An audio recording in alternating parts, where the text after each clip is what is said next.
Utopia by St. Thomas More. Introduction. Sir Thomas More, son of Sir John More, a justice of the King's Bench, was born in 1478 in Milk Street, in the city of London. After his earlier education at St. Anthony's School in Threadneedle Street, he was placed as a boy in the household of Cardinal John Morton, Archbishop of Canterbury and Lord Chancellor. It was not unusual for persons of wealth or influence and sons of good families to be so established together in a relation of patron and client. The youth wore his patron's livery and added to his state. The patron used afterwards his wealth or influence in helping his young client forward in the world. Cardinal Morton had been in earlier days that Bishop of Ely whom Richard III sent to the Tower, was busy afterwards in hostility to Richard, and was a chief adviser of Henry VII, who in 1486 made him Archbishop of Canterbury, and 9 months afterwards Lord Chancellor. Cardinal Morton, of talk at whose table there are recollections in Utopia, delighted in the quick wit of young Thomas More.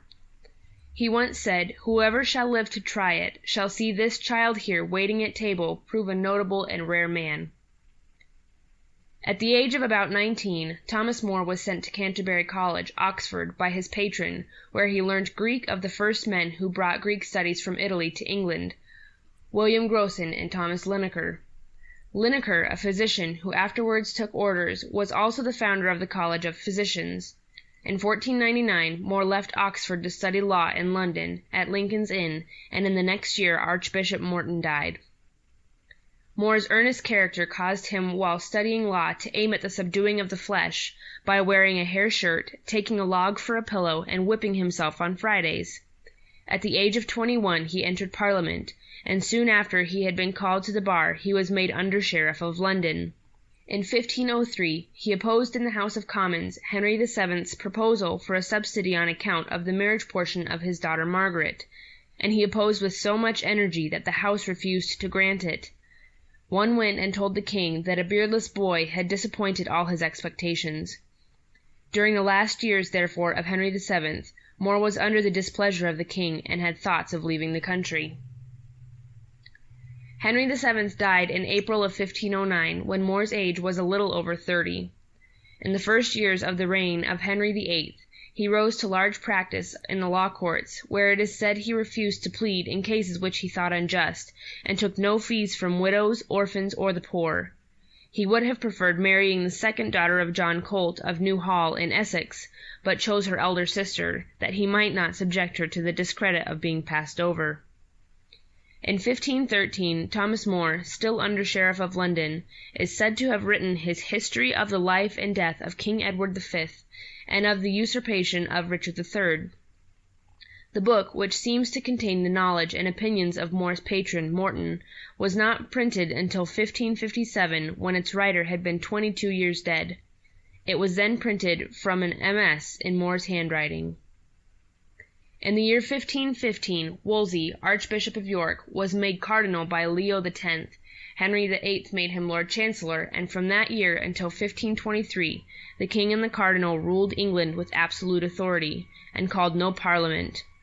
In May of the year 1515, Thomas More, not knighted yet, was joined in a commission to the Low Countries, with Cuthbert Tunstall and others to confer with the ambassadors of Charles V, then only Archduke of Austria, upon renewal of alliance. On that embassy More, aged about 37, was absent from England for 6 months, and while at Antwerp he established friendship with Peter Giles, a scholarly and courteous young man, who was secretary to the municipality of Antwerp.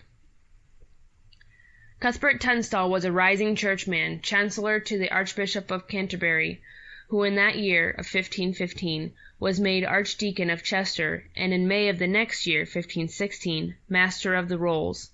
In 1516 he was sent again to the Low Countries, and More then went with him to Brussels, where they were in close companionship with Erasmus.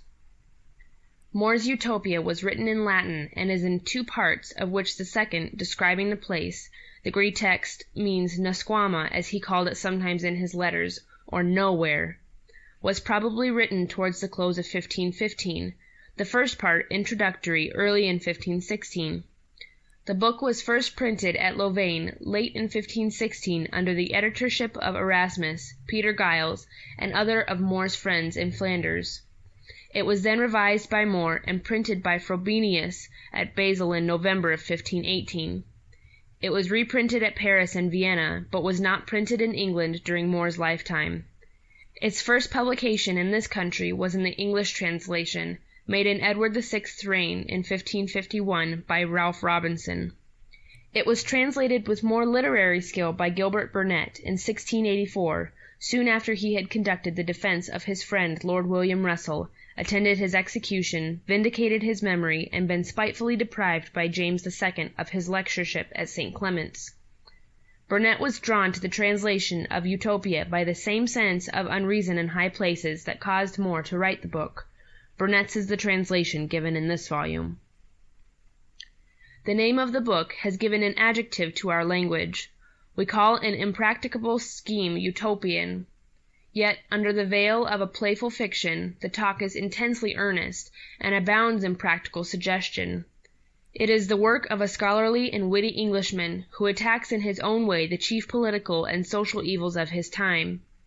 Beginning with fact, More tells how he was sent into Flanders with Cuthbert's Tunstall, whom the King's Majesty of late, to the great rejoicing of all men, did prefer to the office of Master of the Rolls.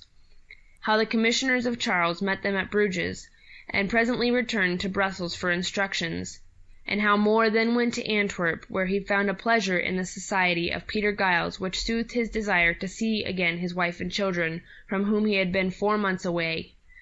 Then fact slides into fiction with the finding of Raphael Hythloday, whose name, made of 2 Greek words, means knowing in trifles. A man who had been with Amerigo Vespucci in the 3 last of the voyages to the New World lately discovered, of which the account had been first printed in 1507, only 9 years before Utopia was written. Designedly fantastic in suggestion of details, Utopia is the work of a scholar who had read Plato's Republic, and had his fancy quickened after reading Plutarch's account of Spartan life under Lycurgus. Beneath the veil of an ideal communism into which there has been worked some witty extravagance, there lies a noble English argument. Sometimes More puts the case as of France when he means England. Sometimes there is ironical praise of the good faith of Christian kings, saving the book from censure as a political attack on the policy of Henry VIII. Erasmus wrote to a friend in 1517 that he should send for More's Utopia, if he had not read it, and wished to see the true source of all political evils. And to More Erasmus wrote of his book, "A burgomaster of Antwerp is so pleased with it that he knows it all by heart." H.M. End of the introduction. Part 1. Henry VIII, the unconquered King of England, a prince adorned with all the virtue that become a great monarch, having some differences of no small consequence with Charles, the most serene Prince of Castile, sent me into Flanders as his ambassador for treating and composing matters between them. I was colleague and companion to that incomparable man, Cuthbert Tunstall, whom the king, with such universal applause, lately made Master of the Rolls,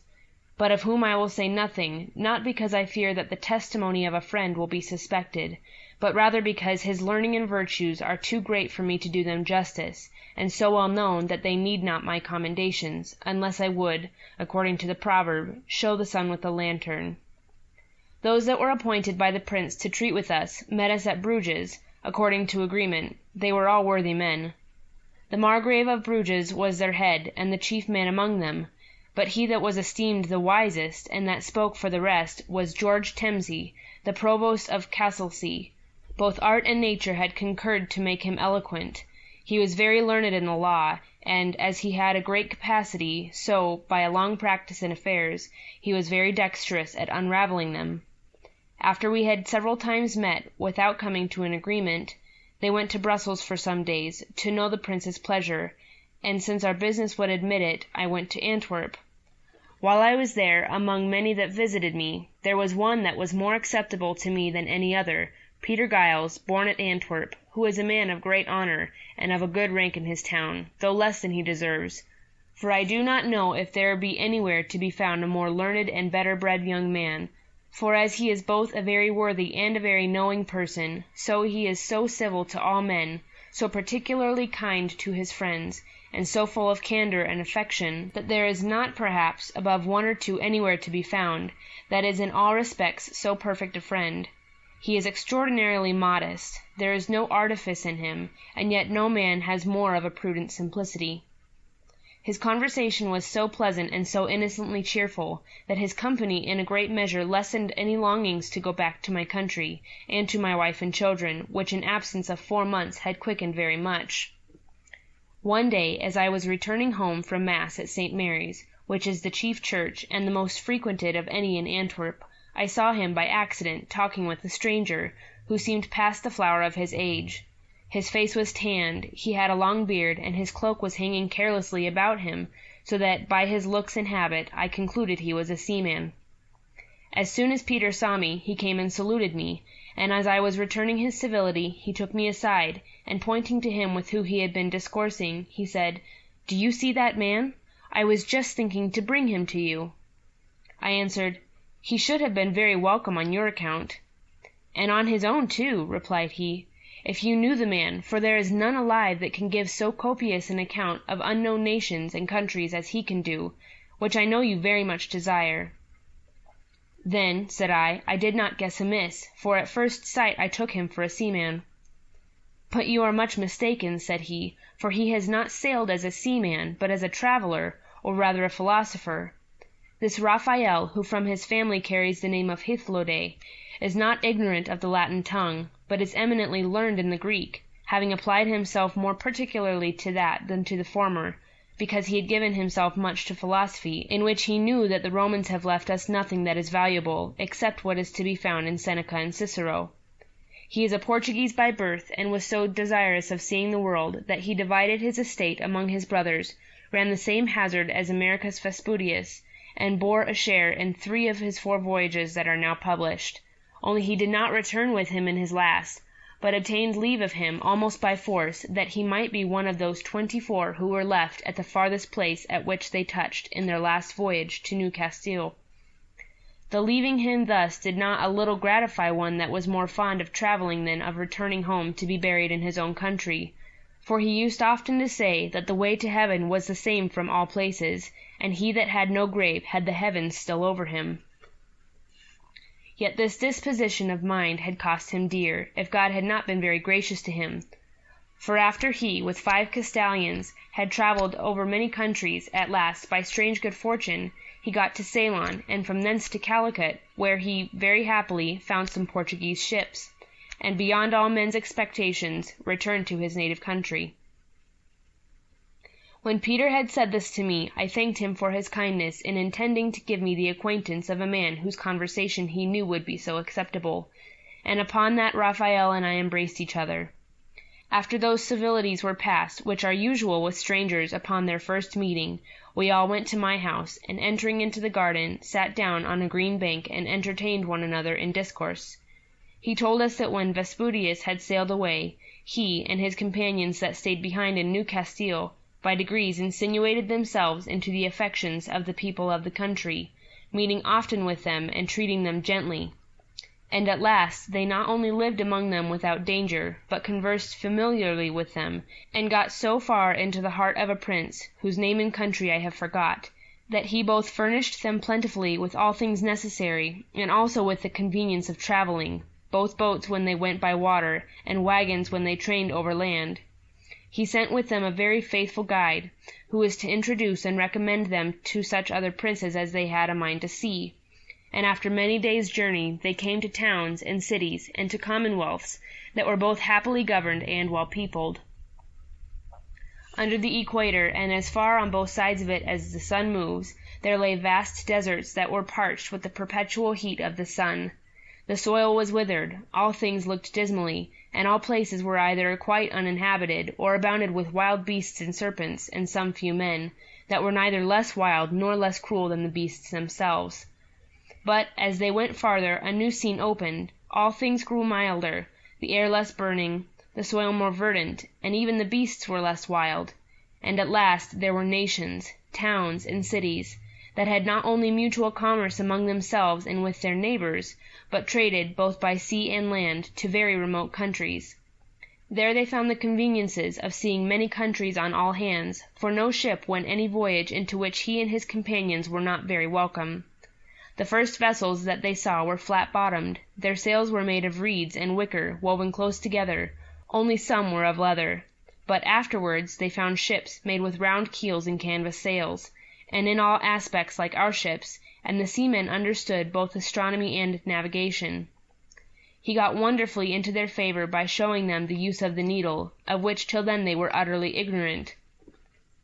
They sailed before with great caution, and only in summer-time, but now they count all seasons alike, trusting wholly to the lodestone, in which they are, perhaps, more secure than safe, so that there is reason to fear that this discovery, which was thought would prove so much to their advantage, may, by their imprudence, become an occasion of much mischief to them.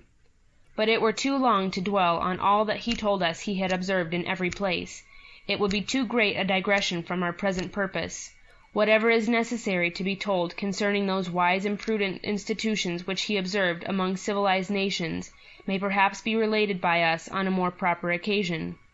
We asked him many questions concerning all these things, to which he answered very willingly. We made no inquiries after monsters, that which nothing is more common, for everywhere one may hear of ravenous dogs and wolves, and cruel men-eaters, but it is not so easy to find states that are well and wisely governed. As he told us of many things that were amiss in those new-discovered countries, so he reckoned up not a few things, from which patterns might be taken for correcting the errors of these nations among whom we live, of which an account may be given, as I have already promised, at some other time. For, at present, I intend only to relate those particulars that he told us, of the manners and laws of the Utopians. But I will begin with the occasion that led us to speak of that commonwealth. After Raphael had discoursed with great judgment on the many errors that were both among us and these nations, had treated of the wise institutions both here and there, and had spoken as distinctly of the customs and government of every nation through which he had passed, as if he had spent his whole life in it, Peter, being stricken with admiration, said, "I wonder, Raphael, how it comes that you enter into no king's service, for I am sure there are none to whom you would not be very acceptable. For your learning and knowledge, both of men and things, is such, that you would not only entertain them very pleasantly, but be of great use to them by the examples you could set before them, and the advices you could give them, and by this means you would both serve your own interest, and be of great use to all your friends." "As for my friends," answered he, "I need not be much concerned, having already done for them all that was incumbent on me.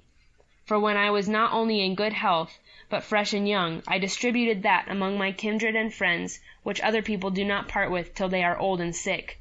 when they then unwillingly give that which they can enjoy no longer themselves. I think my friends ought to rest contented with this, and not to expect that for their sakes I should enslave myself to any king whatsoever." "Soft and fair," said Peter, "I do not mean that you should be a slave to any king, but only that you should assist them and be useful to them." "The change of the word," said he, "does not alter the matter." "But term it as you will," replied Peter, "I do not see any other way in which you can be so useful, both in private to your friends and to the public, and by which you can make your own condition happier." "Happier?" answered Raphael. "Is that to be compassed in a way so abhorrent to my genius? Now I live as I will, to which I believe few courtiers can pretend, and there are so many that court the favour of great men, that there will be no great loss if they are not troubled either with me or with others of my temper." "Upon this," said I perceive, Raphael, that you neither desire wealth nor greatness, and indeed I value and admire such a man much more than I do any of the great men in the world. Yet I think you would do what would well become so generous and philosophical a soul as yours is, if you would apply your time and thoughts to public affairs, even though you may happen to find it a little uneasy to yourself, and this you can never do with so much advantage as by being taken into the council of some great prince, and putting him on noble and worthy actions, which I know you would do if you were in such a post, for the springs both of good and evil flow from the prince over a whole nation, as from a lasting fountain. So much learning as you have, even without practice in affairs, or so great a practice as you have had, without any other learning, would render you a very fit counsellor to any king whatsoever." "You are doubly mistaken," said he, "Mr. Moore, both in your opinion of me and in the judgment you make of things.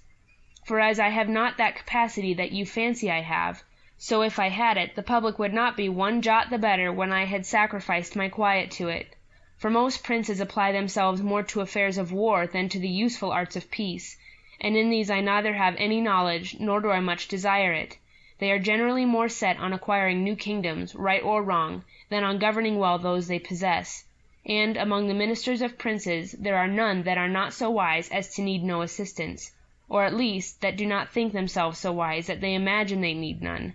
And if they court any, it is only those for whom the prince has much personal favour, whom by their fawning and flatteries they endeavour to fix to their own interests. And indeed nature has so made us, that we all love to be flattered and to please ourselves with our own notions. The old crow loves his young, and the ape her cubs. Now if in such a court, made up of persons who envy all others and only admire themselves, a person should but propose anything that he had either read in history or observed in his travels, the rest would think that the reputation of their wisdom would sink, and that their interest would be much depressed if they could not run it down.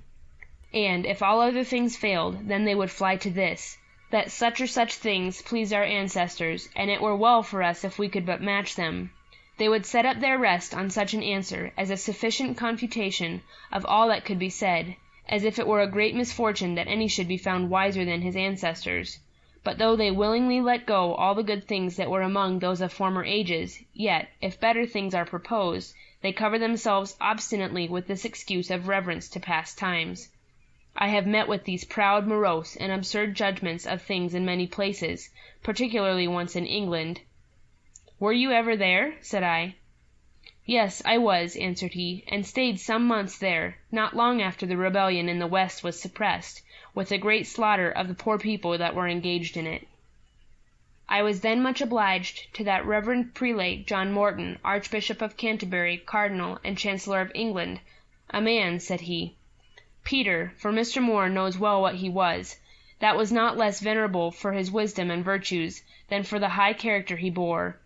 He was of a middle stature, not broken with age. His looks begot reverence rather than fear. His conversation was easy, but serious and grave. He sometimes took pleasure to try the force of those that came as suitors to him upon business by speaking sharply, though decently, to them,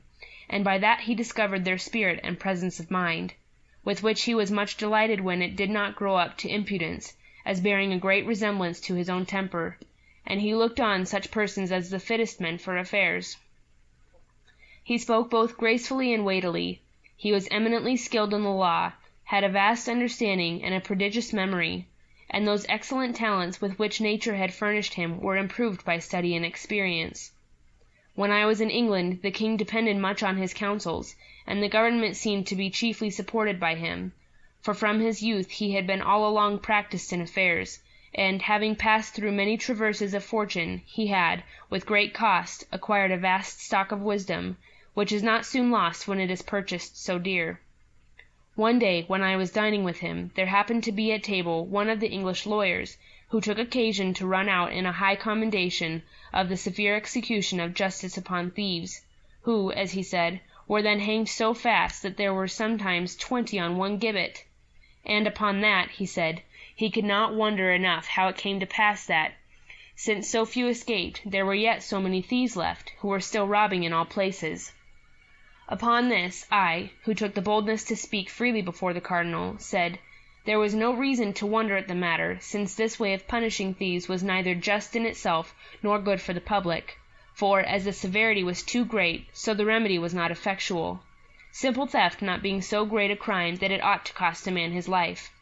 No punishment, how severe soever, being able to restrain those from robbing who can find out no other way of livelihood. In this, said I, not only you in England, but a great part of the world, imitate some ill masters, that are readier to chastise their scholars than to teach them. There are dreadful punishments enacted against thieves, but it were much better to make such good provisions by which every man might be put in a method how to live, and so be preserved from the fatal necessity of stealing and of dying for it. There has been care enough taken for that, said he. There are many handicrafts, and there is husbandry, by which they may make a shift to live, unless they have a greater mind to follow ill courses. "That will not serve your turn," said I, "for many lose their limbs in civil or foreign wars, as lately in the Cornish rebellion, and some time ago in your wars with France, who, being thus mutilated in the service of their king and country, can no more follow their old trades, and are too old to learn new ones. But since wars are only accidental things, and have intervals, let us consider those things that fall out every day. There is a great number of noblemen among you that are themselves as idle as drones, that subsist on other men's labour, on the labour of their tenants, whom, to raise their revenues, they pare to the quick. This, indeed, is the only insistence of their frugality, for in all other things they are prodigal, even to the beggaring of themselves. But, besides this, they carry about with them a great number of idle fellows, who never learned any art by which they may gain their living, and these, as soon as either their lord dies, or they themselves fall sick, are turned out of doors. For your lords are readier to feed idle people than to take care of the sick, and often the heir is not able to keep together so great a family as his predecessor did. Now, when the stomachs of those that are thus turned out of doors grow keen, they rob no less keenly, and what else can they do?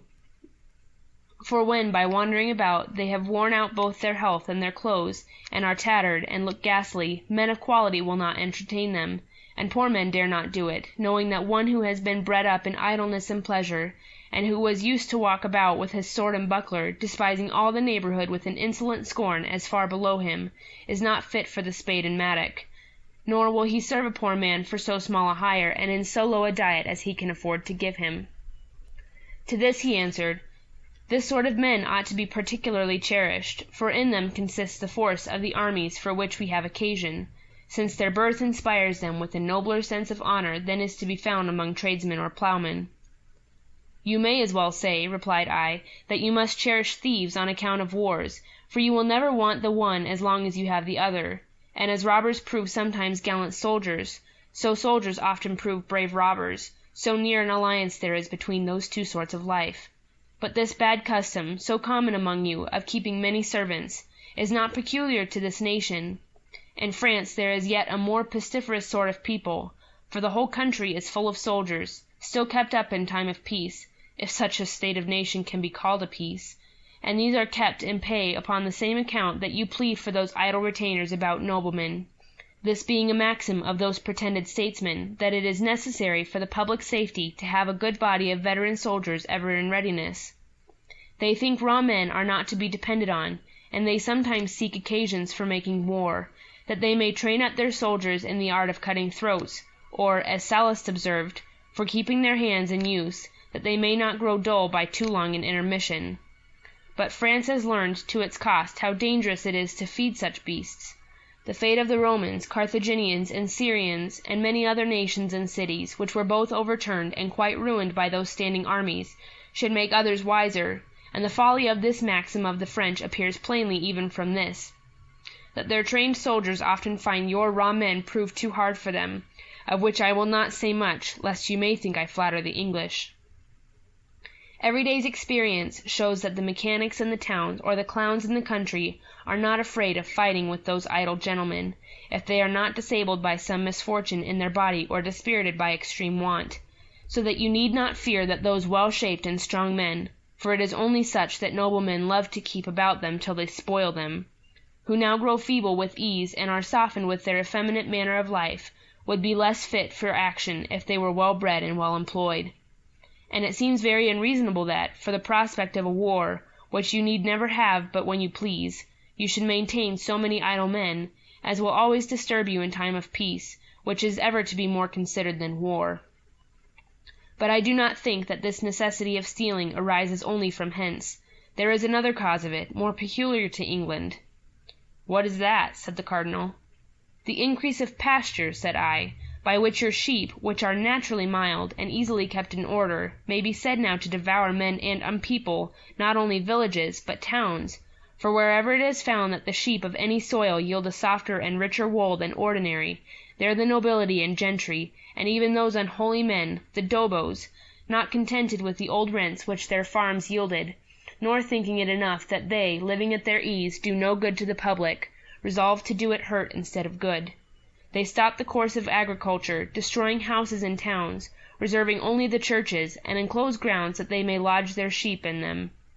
As if forests and parks had swallowed up too little of the land, those worthy countrymen turn the best inhabited places into solitudes. For when an insatiable wretch, who is a plague to his country, resolves to enclose many thousand acres of ground, the owners, as well as tenants, are turned out of their possessions by trick or by main force, or, being wearied out by ill usage, they are forced to sell them, by which means those miserable people, both men and women, married and unmarried, old and young, with their poor but numerous families, since country business requires many hands, are all forced to change their seats, not knowing whither to go, and they must sell, almost for nothing, their household stuff, which could not bring them much money, even though they might stay for a buyer. When that little money is at an end, for it will soon be spent, what is left for them to do but either to steal, and so to be hanged, God knows how justly, or to go about and beg, and if they do this, then they are put in prison as idle vagabonds, while they would willingly work, but can find none that will hire them, for there is no more occasion for country labour, to which they have been bred, when there is no arable ground left.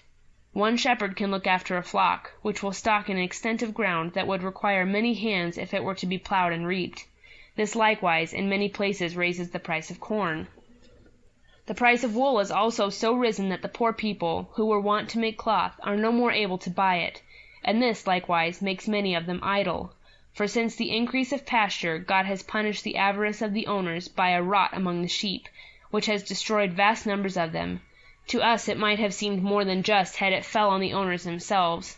But suppose the sheep should increase ever so much, their price is not likely to fall, since, though they cannot be called a monopoly, because they are not engrossed by one person, yet they are in so few hands, and these are so rich, that, as they are not pressed to sell them sooner than they have a mind to it, so they never do it till they have raised the price as high as possible.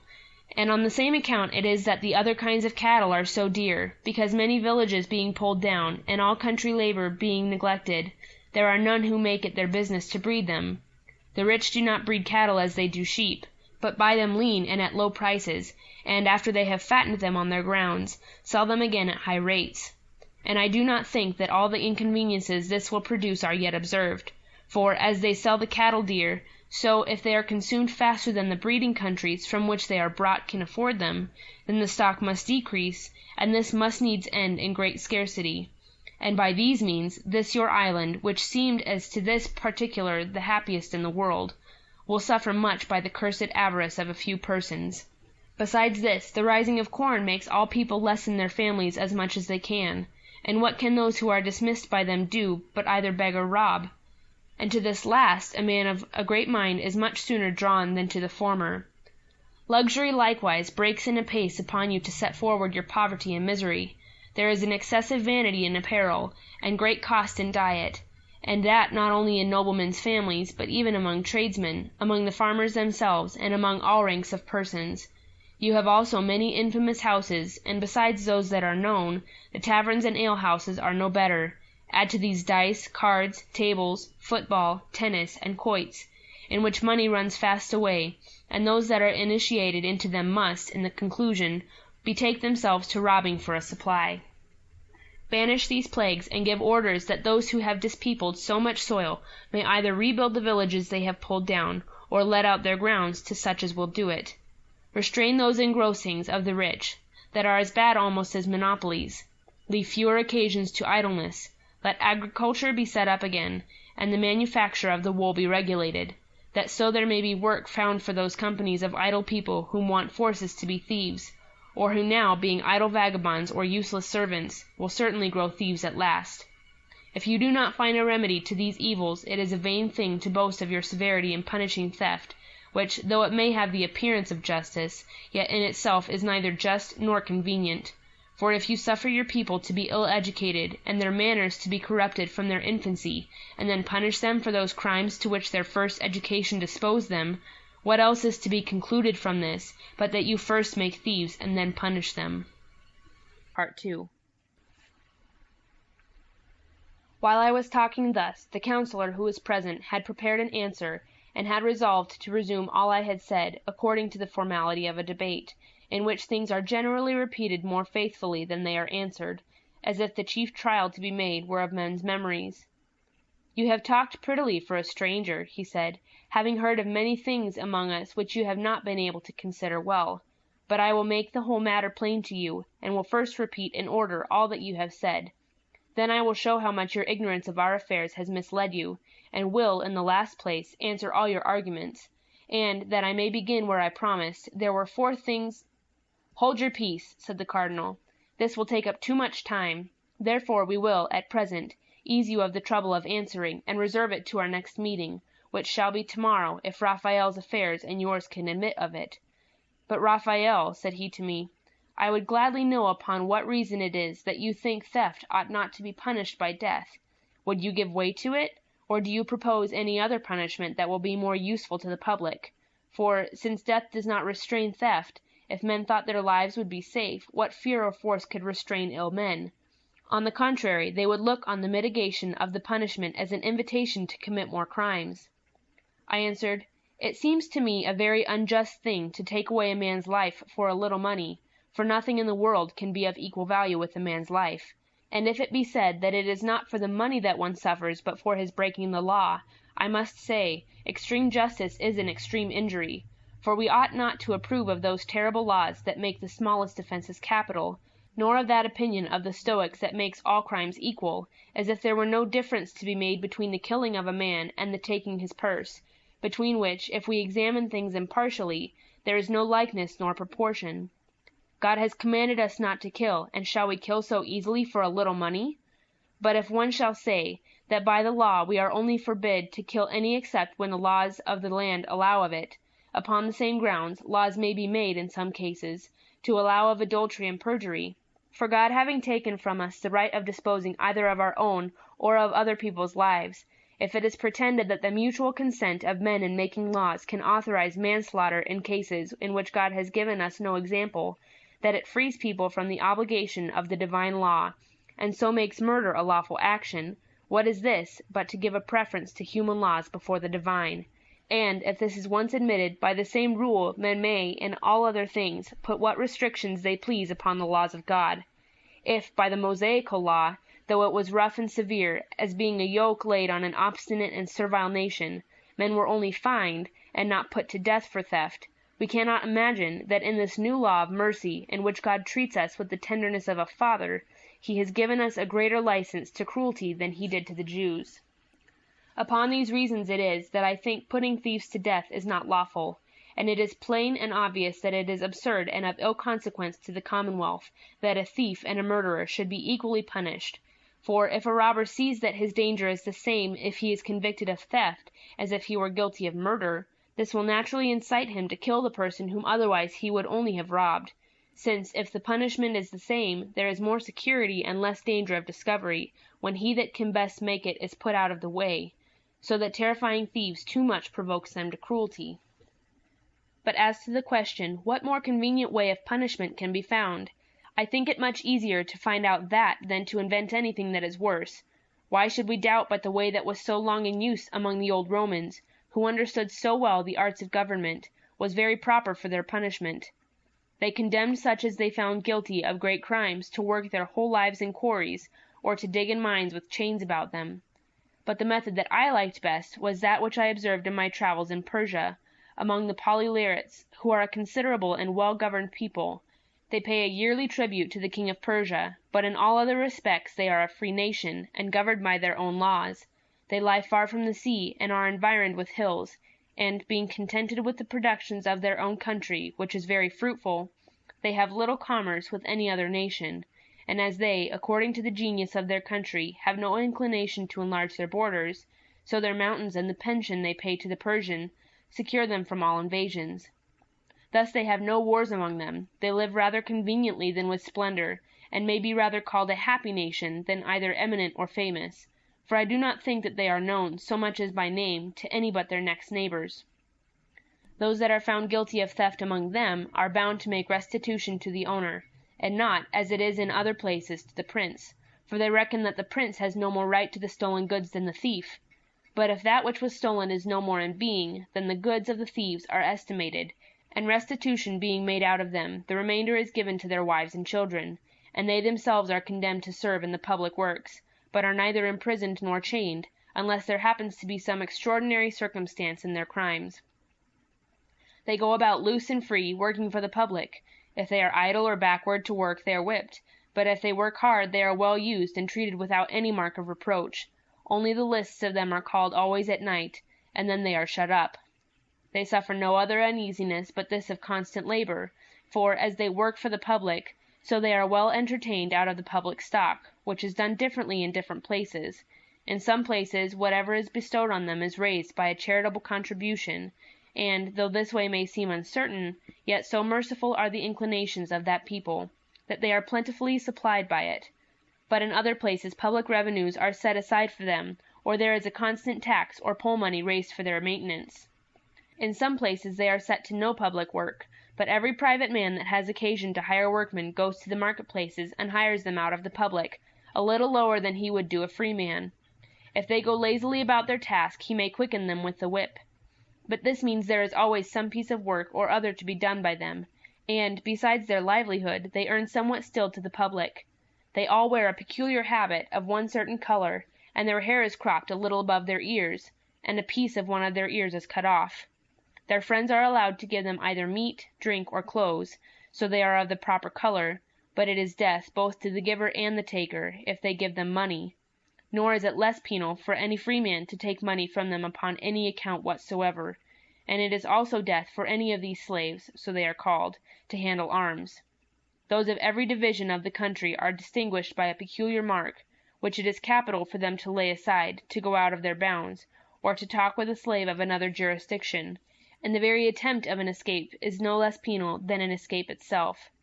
It is death for any other slave to be accessory to it, and if a free man engages in it, he is condemned to slavery. Those that discover it are rewarded, if freemen in money, and if slaves with liberty, together with a pardon for being accessory to it, that so they might find their account rather in repenting of their engaging in such a design than in persisting in it. These are their laws and rules in relation to robbery, and it is obvious that they are as advantageous as they are mild and gentle, since vice is not only destroyed and men preserved, but they are treated in such a manner as to make them see the necessity of being honest, and of employing the rest of their lives in repairing the injuries they had formerly done to society. Nor is there any hazard of their falling back to their old customs, and so little do travellers apprehend mischief from them that they generally make use of them for guides from one jurisdiction to another, for there is nothing left them by which they can rob or be the better for it, since as they are disarmed, so the very having of money is a sufficient conviction, and as they are certainly punished if discovered, so they cannot hope to escape, for their habit being in all the parts of it different from what is commonly worn, they cannot fly away, unless they would go naked, and even then their cropped ear would betray them. The only danger to be feared from them is their conspiring against the government, but those of one division and neighborhood can do nothing to any purpose unless a general conspiracy were laid amongst all the slaves of the several jurisdictions, which cannot be done, since they cannot meet or talk together, nor will any venture on a design where the concealment would be so dangerous and the discovery so profitable. None are quite hopeless of recovering their freedom, since by their obedience and patience, and by giving good grounds to believe that they will change their manner of life for the future, they may expect to at last obtain their liberty, and some are every year restored to it upon the good character that is given of them. When I had related all this, I added that I did not see why such a method might not be followed with more advantage than could ever be expected from that severe justice which the counsellor magnified so much. To this he answered, that it could never take place in England without endangering the whole nation. As he said this he shook his head, made some grimaces, and held his peace, while all the company seemed of his opinion, except the cardinal, who said that it was not easy to form a judgment of its success, since it was a method that never yet had been tried. But if, said he, when sentence of death were passed upon a thief, the prince would reprieve him for a while, and make the experiment upon him, denying him the privilege of a sanctuary, and then, if it had a good effect upon him, it might take place, and, if it did not succeed, the worst would be to execute the sentence on the condemned persons at last, and I do not see, added he, why it would be either unjust, inconvenient, or at all dangerous to admit of such a delay. In my opinion, the vagabonds ought to be treated in the same manner, against whom, though we have made many laws, yet we have not been able to gain our ends. When the cardinal had done, they all commended the motion, though they had despised it when it came from me, but more particularly commended what related to the vagabonds, because it was his own observation. I do not know whether it would be worth while to tell what followed, for it was very ridiculous, but I shall venture at it, for as it is not foreign to this matter, so some good use may be made of it. There was a jester standing by, that counterfeited the fool so naturally that he seemed to really be one. The jests which he offered were so cold and dull that we laughed more at him than at them. Yet sometimes he said, as it were by chance, things that were not unpleasant, so as to justify the old proverb, that he who throws the dice often will sometimes have a lucky hit. When one of the company had said that I had taken care of the thieves, and the cardinal had taken care of the vagabonds, so that there remained nothing but that some public provision might be made for the poor whom sickness or old age had disabled from labor. "Leave that to me," said the fool, "and I shall take care of them, for there is no sort of people whose sight I abhor more, having been so often vexed with them and their sad complaints, but as dolefully soever as they have told their tale, they could never prevail so far as to draw 1 penny from me, for either I had no mind to give them anything, or, when I had a mind to do it, I had nothing to give them. And they now know me so well that they will not lose their labor, but let me pass without giving me any trouble, because they hope for nothing, no more, in faith, than if I were a priest. But I would have a law made for sending all these beggars to monasteries, the men to the Benedictines, to be made lay brothers, and the women to be nuns." The cardinal smiled, and approved of it in jest, but the rest liked it in earnest. There was a divine present, who, though he was a grave, morose man, yet he was so pleased with this reflection that was made on the priests and the monks that he began to play with the fool, and said to him, "This will not deliver you from all beggars, except you take care of us friars." "That is done already," answered the fool, "for the cardinal has provided for you, by what he proposed for restraining vagabonds and setting them to work, for I know no vagabonds like you." This was well entertained by the whole company, who, looking at the cardinal, perceived that he was not ill pleased at it. Only the friar himself was vexed, as may be easily imagined, and fell into such a passion that he could not forbear railing at the fool, and calling him knave, slanderer, backbiter, and son of perdition, and then cited some dreadful threatenings out of the Scriptures against him. Now the jester thought he was in his element, and laid about him freely. "Good friar," he said, "be not angry, for it is written, 'In patience possess your soul.'" The friar answered, for I shall give you his own words, "I am not angry, you hangman, at least I do not sin in it, for the psalmist says, 'Be ye angry, and sin not.'" Upon this the cardinal admonished him gently, and wished him to govern his passions. "No, my lord," he said, "I speak not but from a good zeal, which I ought to have, for holy men have had a good zeal, as it is said, 'The zeal of thy house hath eaten me up.' And we sing in our church that those who mocked Elisha as he went up to the house of God felt the effects of his zeal, which that mocker, that rogue, that scoundrel will perhaps feel." "You do this, perhaps, with a good intention," said the cardinal, "but, in my opinion, it were wiser in you, and perhaps better for you, not to engage in so ridiculous a contest with a fool."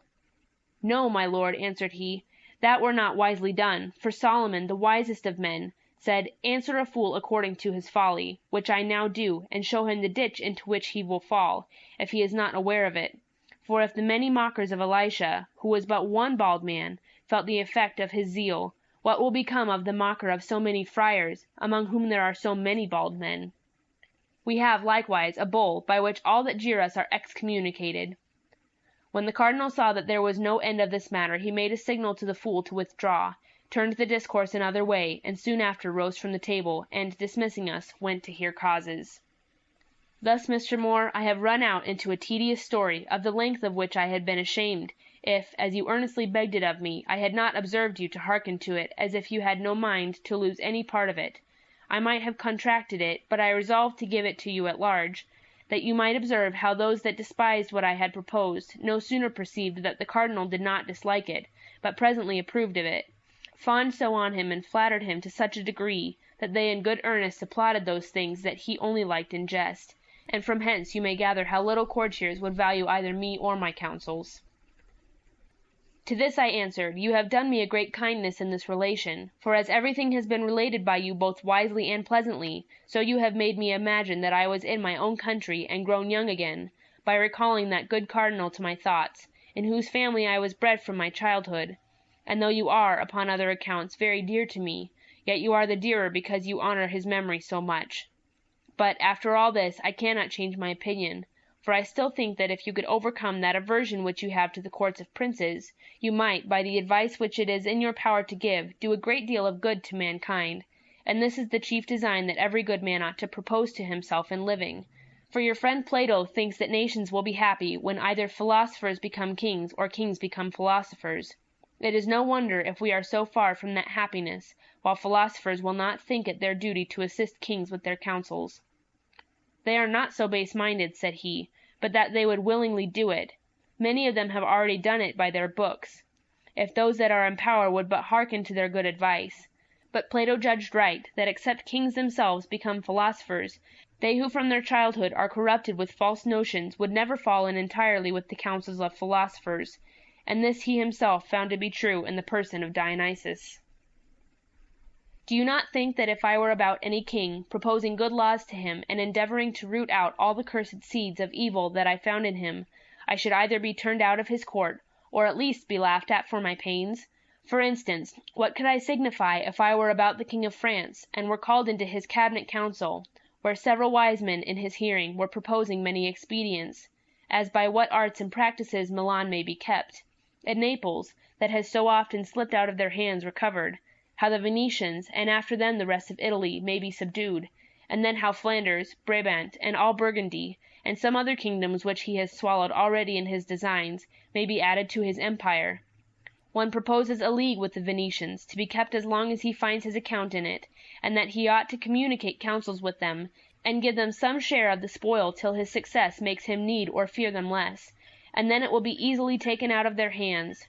Another proposes the hiring the Germans, and the securing the Switzers by pensions. Another proposes the gaining the emperor by money, which is omnipotent with him. Another proposes a peace with the king of Aragon, and, in order to cement it, the yielding up the king of Navarre's pretensions. Another thinks that the Prince of Castile is to be wrought on by the hope of an alliance, and that some of his courtiers are to be gained to the French faction by pension. The hardest point of all is, what to do with England. A treaty of peace is to be set on foot, and, if their alliance is not to be depended on, yet it is to be made as firm as possible, and they are to be called friends, but suspected as enemies. Therefore the Scots are to be kept in readiness, and to be let loose upon England on every occasion, and some banished nobleman is to be supported underhand, for by the league it cannot be done avowedly, who has a pretension to the crown, by which means that suspected prince may be kept in awe. Now when things are in so great a fermentation, and so many gallant men are joining councils, how to carry on the war, if so mean a man as I should stand up and wish them to change all their counsels, to let Italy alone and stay at home, since the kingdom of France was indeed greater than could be well governed by one man, that therefore he ought not to think of adding others to it, and if, after this, I should propose to them the resolutions of the Equorians, a people that lie on the southeast of Utopia, who long ago engaged in war in order to add to the dominions of their prince another kingdom, to which he had some pretensions by an ancient alliance. This they conquered, but found that the trouble of keeping it was equal to that by which it was gained, that the conquered people were always either in rebellion or exposed to foreign invasions,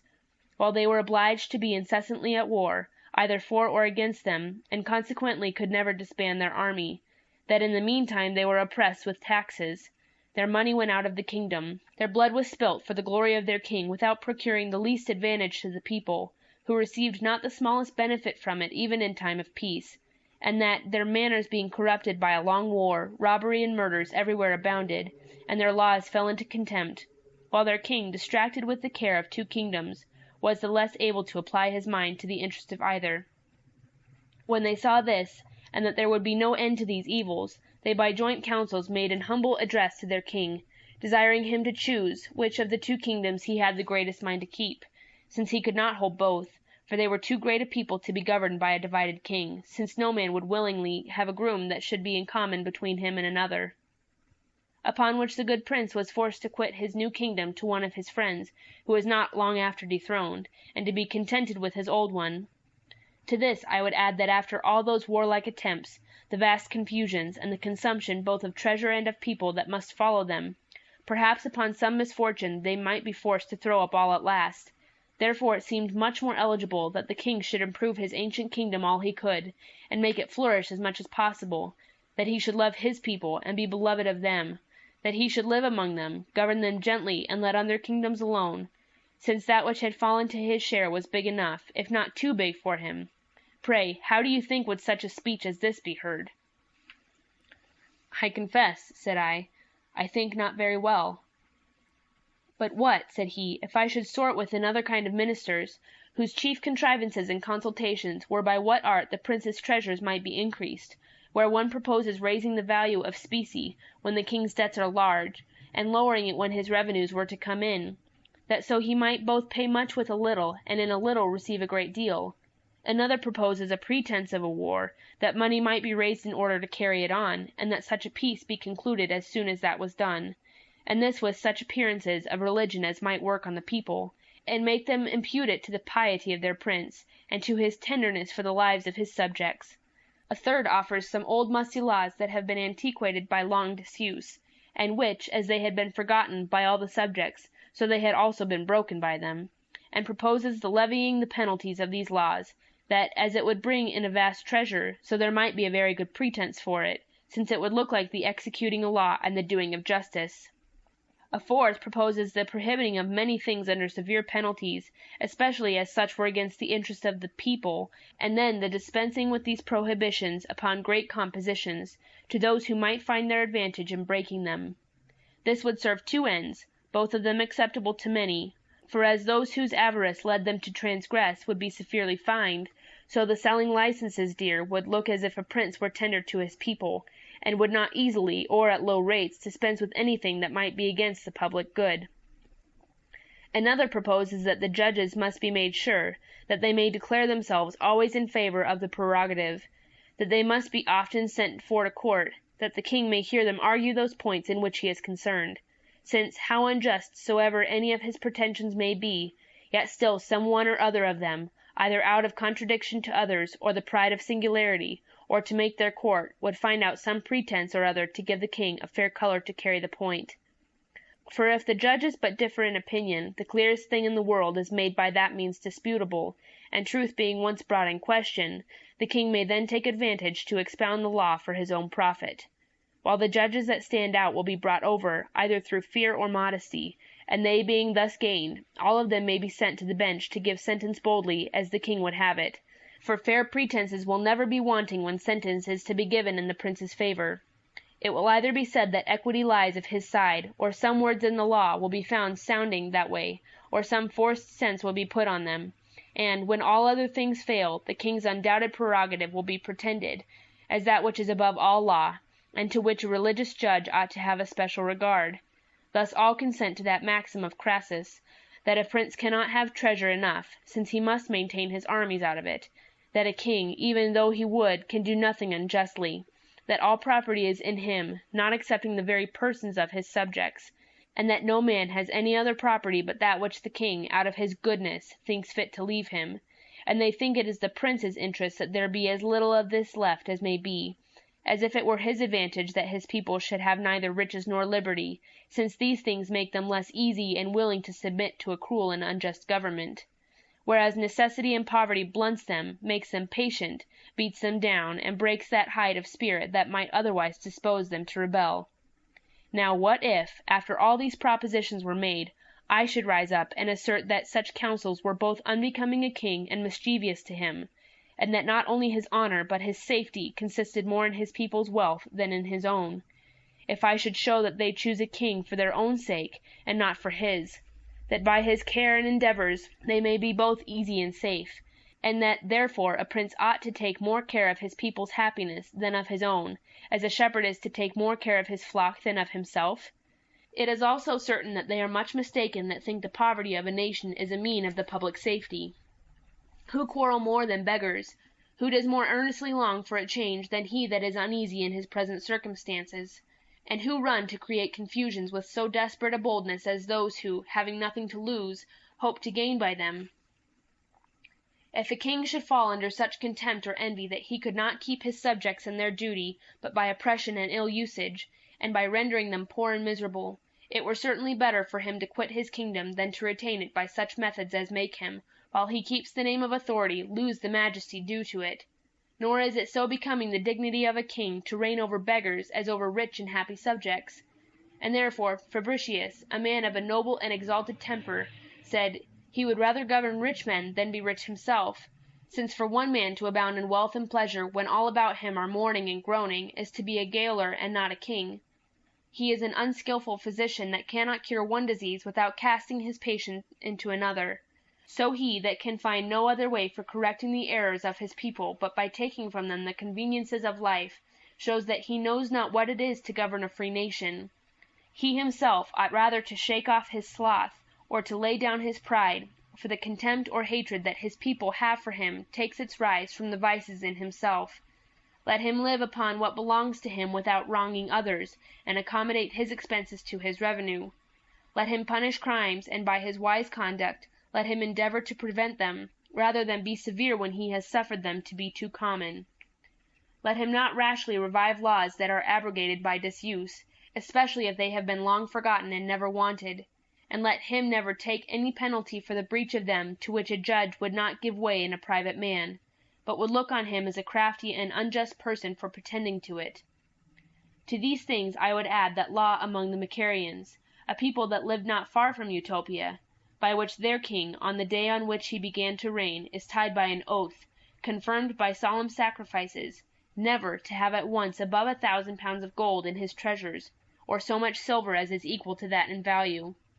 This law, they tell us, was made by an excellent king who had more regard to the riches of his country than to his own wealth, and therefore provided against the heaping up of so much treasure as might impoverish the people.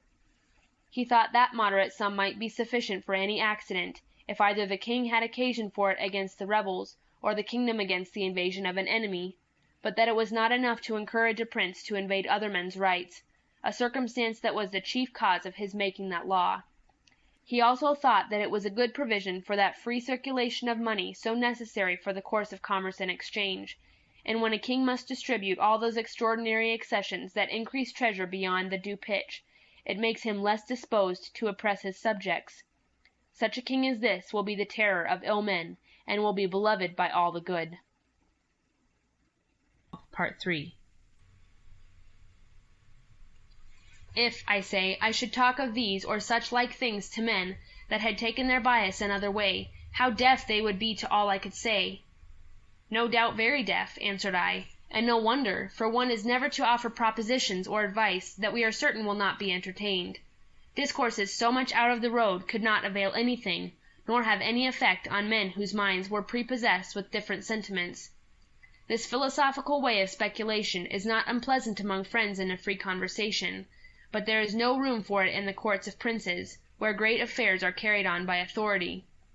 That is what I was saying, replied he, that there is no room for philosophy in the courts of princes. Yes, there is, said I, but not for this speculative philosophy, that makes everything to be alike fitting at all times. But there is another philosophy that is more pliable, that knows its proper scene, accommodates itself to it, and teaches a man with propriety and decency to act that part which has fallen to his share.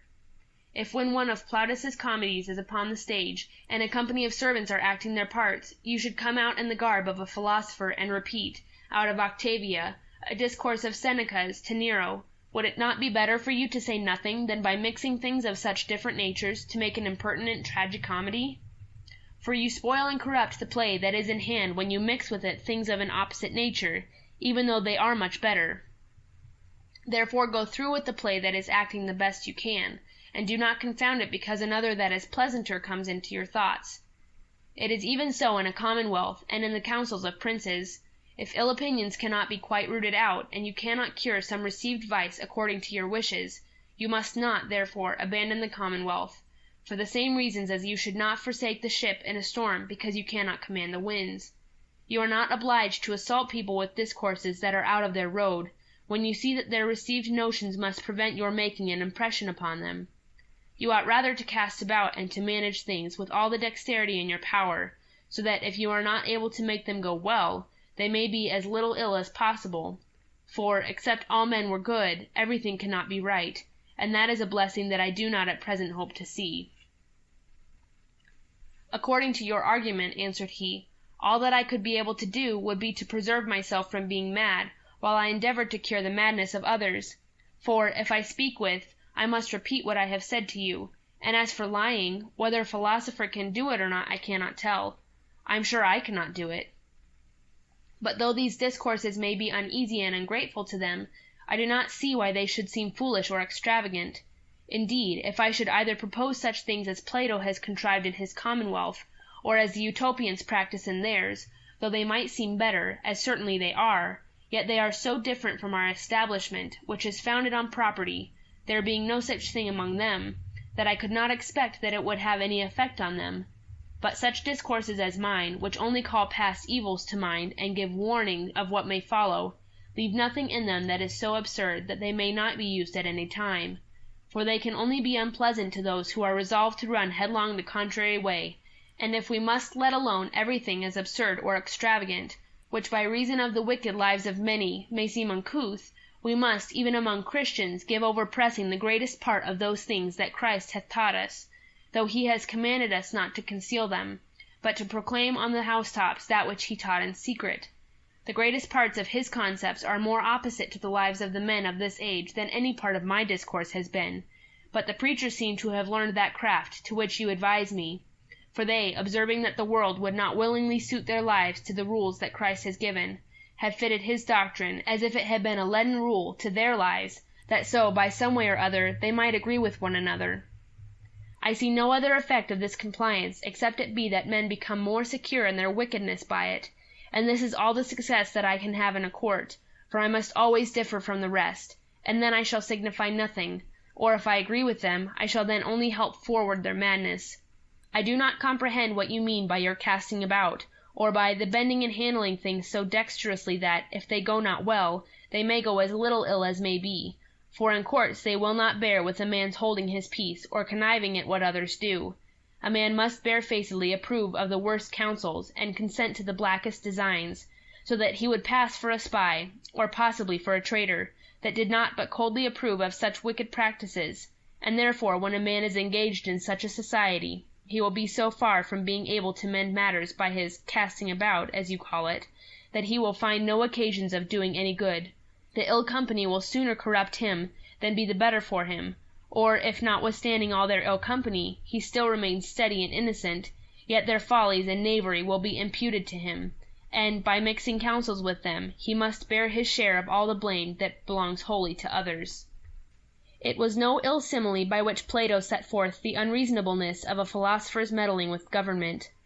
If a man, says he, were to see a great company run out every day into the rain and take delight in being wet, if he knew that it would be to no purpose for him to go and persuade them to return to their houses in order to avoid the storm, and that all that could be expected by his going to speak to them would be that he himself should be as wet as they, it would be best for him to keep within doors, and, since he had not influence enough to correct other people's folly, to take care to preserve himself. Though, to speak plainly my real sentiments, I must freely own that as long as there is any property, and while money is the standard of all other things, I cannot think that a nation can be governed either justly or happily. Not justly, because the best things will fall to the share of the worst men, nor happily, because all things will be divided among a few, and even these are not in all respects happy, the rest being left to be absolutely miserable. Therefore, when I reflect on the wise and good constitution of the Utopians, among whom all things are so well governed and with so few laws, where virtue hath its due reward, and yet there is such an equality that every man lives in plenty, when I compare with them so many other nations that are still making new laws, and yet can never bring their constitution to a right regulation, where, notwithstanding, every one has his property, yet all the laws that they can invent have not the power either to obtain or preserve it, or even to enable men certainly to distinguish what is their own from what is another's, of which the many lawsuits that every day break out, and are eternally depending, give too plain a demonstration. When, I say, I balance all these things in my thoughts, I grow more favorable to Plato, and do not wonder that he resolved not to make any laws for such as would not submit to a community of all things. For so wise a man could not but foresee that the setting all upon a level was the only way to make a nation happy, which cannot be obtained so long as there is property, for when every man draws to himself all that he can compass, by one title or another, it must needs follow that, how plentiful soever a nation may be, yet a few dividing the wealth of it among themselves, the rest must fall into indigence, so that there will be two sorts of people among them, who deserve that their fortunes should be interchanged, the former useless, but wicked and ravenous, and the latter, who by their constant industry serve the public more than themselves, sincere and modest men, from whence I am persuaded that till property is taken away there can be no equitable or just distribution of things, nor can the world be happily governed. For as long as that is maintained, the greatest and the far best part of mankind will be still oppressed with a load of cares and anxieties. I confess, without taking it quite away, those pressures that lie on a great part of mankind may be made lighter, but they can never be quite removed. For if laws were made to determine at how great an extent in soil, and at how much money every man must stop, to limit the prince, that he might not grow too great, and to restrain the people, that they might not become too insolent, and that none might factitiously aspire to public employments, which ought neither to be sold nor made burdensome by a great expense, since otherwise those that serve in them would be tempted to reimburse themselves by cheats and violence, and it would become necessary to find out rich men for undergoing those employments, which ought rather to be trusted to the wise. These laws, I say, might have such effect as good diet and care might have on a sick man whose recovery is desperate. They might allay and mitigate the disease, but it could never be quite healed, nor the body politic be brought again to a good habit as long as property remains, and it will fall out as in a complication of diseases, that by applying a remedy to one sore you will provoke another, and that which removes the one ill symptom produces others, while the strengthening one part of the body weakens the rest. On the contrary, answered I, it seems to me that men cannot live conveniently where all things are common. How can there be any plenty where every man will excuse himself from labor? For as the hope of gain doth not excite him, so the confidence that he has in other men's industry may make him slothful. If people come to be pinched with want, and yet cannot dispose of anything as their own, what can follow upon this but perpetual sedition and bloodshed, especially when the reverence and authority due to magistrates falls to the ground? For I cannot imagine how that can be kept up among those that are in all things equal to one another. I do not wonder, said he, that it appears so to you, since you have no notion, or at least no right one, of such a constitution. But if you had been in Utopia with me, and had seen their laws and rules, as I did, for the space of 5 years in which I lived among them, and during which time I was so delighted with them that indeed I should never have left them if it had not been to make the discovery of that new world to the Europeans, you would then confess that you had never seen a people so well constituted as they.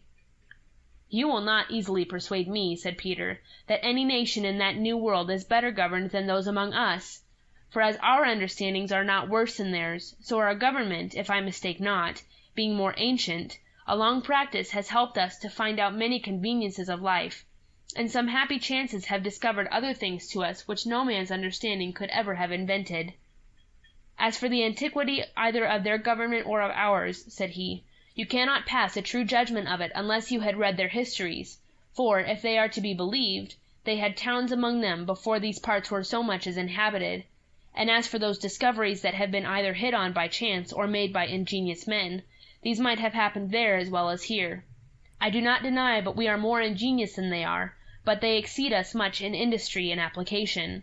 They knew little concerning us before our arrival among them. They call us all by a general name of the nations that lie beyond the equinoctial line, for their chronicle mentions a shipwreck that was made on their coast 1200 years ago, and that some Romans and Egyptians that were in the ship, getting safe ashore, spent the rest of their days amongst them. And such was their ingenuity that from this single opportunity they drew the advantage of arts that were then among the Romans, and which were known to these shipwrecked men. And by the hints that they gave them, they themselves found out even some of those arts which they could not fully explain. So happily did they improve that accident of having some of our people cast upon their shore. But if such an accident has at any time brought any from thence into Europe, we have been so far from improving it that we do not so much as remember it, as, in after times perhaps, it will be forgot by our people that I was ever there. For though they, from one such accident, made themselves masters of all the good inventions that were among us, yet I believe it would be long before we should learn or put in practice any of the good institutions that are among them. And this is the true cause of their being better governed and living happier than we, though we come not short of them in point of understanding or outward advantages. Upon this I said to him, I earnestly beg you would describe that island very particularly to us. Be not too short, but set out in order all things relating to their soil, their rivers, their towns, their people, their manners, constitution, laws, and, in a word, all that you imagine we desire to know. And you may well imagine that we desire to know everything concerning them of which we are hitherto ignorant. "I will do it very willingly," said he, "for I have digested the whole matter carefully, but it will take up some time." "Let us go, then," said I, "first and dine, and then we shall have leisure enough." He consented. We went in and dined, and after dinner came back and sat down in the same place. I ordered my servants to take care that none might come and interrupt us, and both Peter and I desired Raphael to be as good as his word. When he saw that we were very intent upon it, he paused a little to recollect himself, and began in this manner. "The island of Utopia is in the middle 200 miles broad, and holds almost at the same breadth over a great part of it, but it grows narrower toward both ends. Its figure is not unlike a crescent. Between its horns the sea comes in 11 miles broad, and spreads itself into a great bay, which is environed with land to the compass of about 500 miles, and is well secured from winds. In this bay there is no great current. The whole coast is, as it were, one continued harbour, which gives all that live on the island great convenience for mutual commerce. But the entry into the bay, occasioned by rocks on the one hand and shallows on the other, is very dangerous. In the middle of it there is one single rock which appears above water, and may, therefore, easily be avoided, and on the top of it there is a tower, in which a garrison is kept. The other rocks lie under water, and are very dangerous. The channel is known only to the natives, so that if any stranger should enter into the bay without one of their pilots, he would run great danger of shipwreck, for even they themselves could not pass it safe if some marks that are on the coast did not direct their way, and if these should be but a little shifted, any fleet that might come against them, how great soever it were, would be certainly lost. On the other side of the island there are likewise many harbours, and the coast is so fortified, both by nature and art, that a small number of men can hinder the descent of a great army.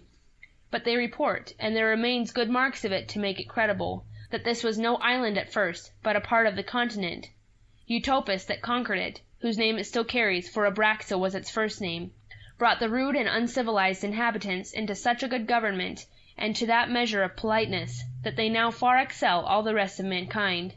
Having soon subdued them, he designed to separate them from the continent, and to bring the sea quite round them. To accomplish this he ordered a deep channel to be dug, 15 miles long, and that the natives might not think he treated them like slaves, he not only forced the inhabitants, but also his own soldiers, to labor in carrying it on. As he set a vast number of men to work, he, beyond all men's expectations, brought it to a speedy conclusion, and his neighbours, who at first laughed at the folly of the undertaking, no sooner saw it brought to perfection than they were struck with admiration and terror.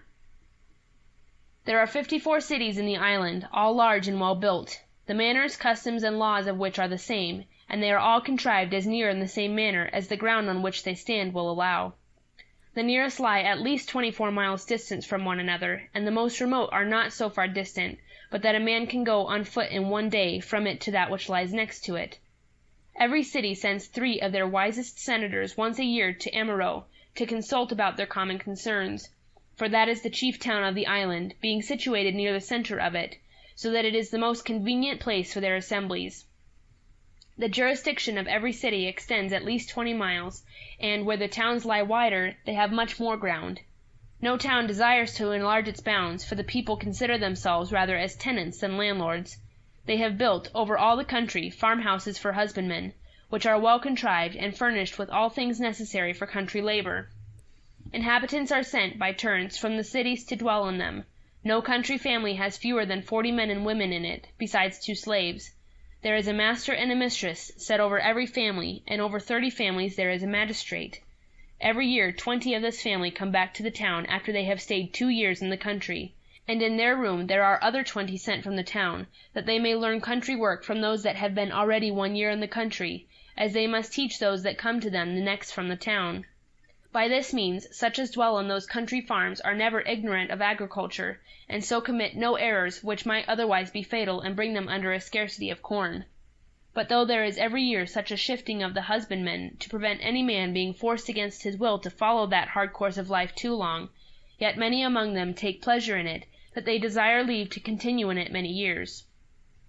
These husbandmen till the ground, breed cattle, hew wood, and convey it to the towns either by land or water, as is most convenient. They breed an infinite multitude of chickens in a very curious manner, for the hens do not sit and hatch them, but a vast number of eggs are laid in a gentle and equal heat in order to be hatched, and they are no sooner out of the shell and able to stir about, but they seem to consider those that feed them as their mothers, and follow them as other chickens do the hen that hatched them.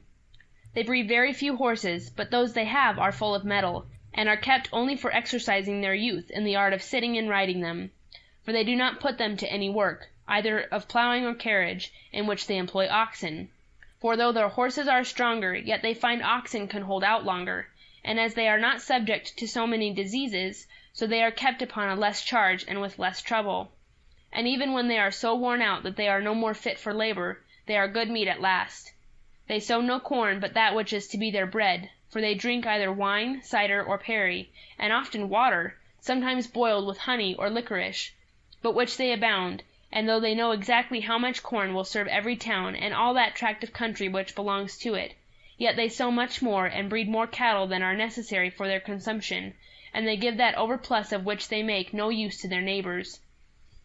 When they want anything in the country which it does not produce, they fetch that from the town, without carrying anything in exchange for it, and the magistrates of the town take care to see it given them, for they meet generally in the town once a month, upon a festival day. When the time of harvest comes, the magistrates in the country send to those in the towns, and let them know how many hands they will need for reaping the harvest, and the number they call for being sent to them, they commonly dispatch it all in one day.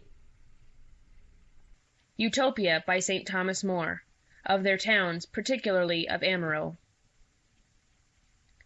He that knows one of their towns knows them all. They are so like one another, except where the situation makes some difference. I shall therefore describe one of them, and none is so proper as Amaro, for as none is more eminent, all the rest yielding in precedence to this, because it is the seat of their supreme council, so there was none of them better known to me, I having lived 5 years altogether in it. It lies upon the side of a hill, or rather a rising ground.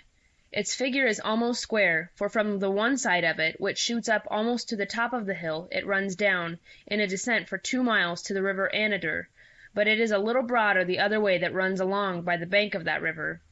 The Anadyr rises about 80 miles above Amaro in a small spring at first, but other brooks falling into it, of which 2 are more considerable than the rest, as it runs by Amaro it is grown 1/2 a mile broad, but it still grows larger and larger, till after 60 miles course below it is lost in the ocean.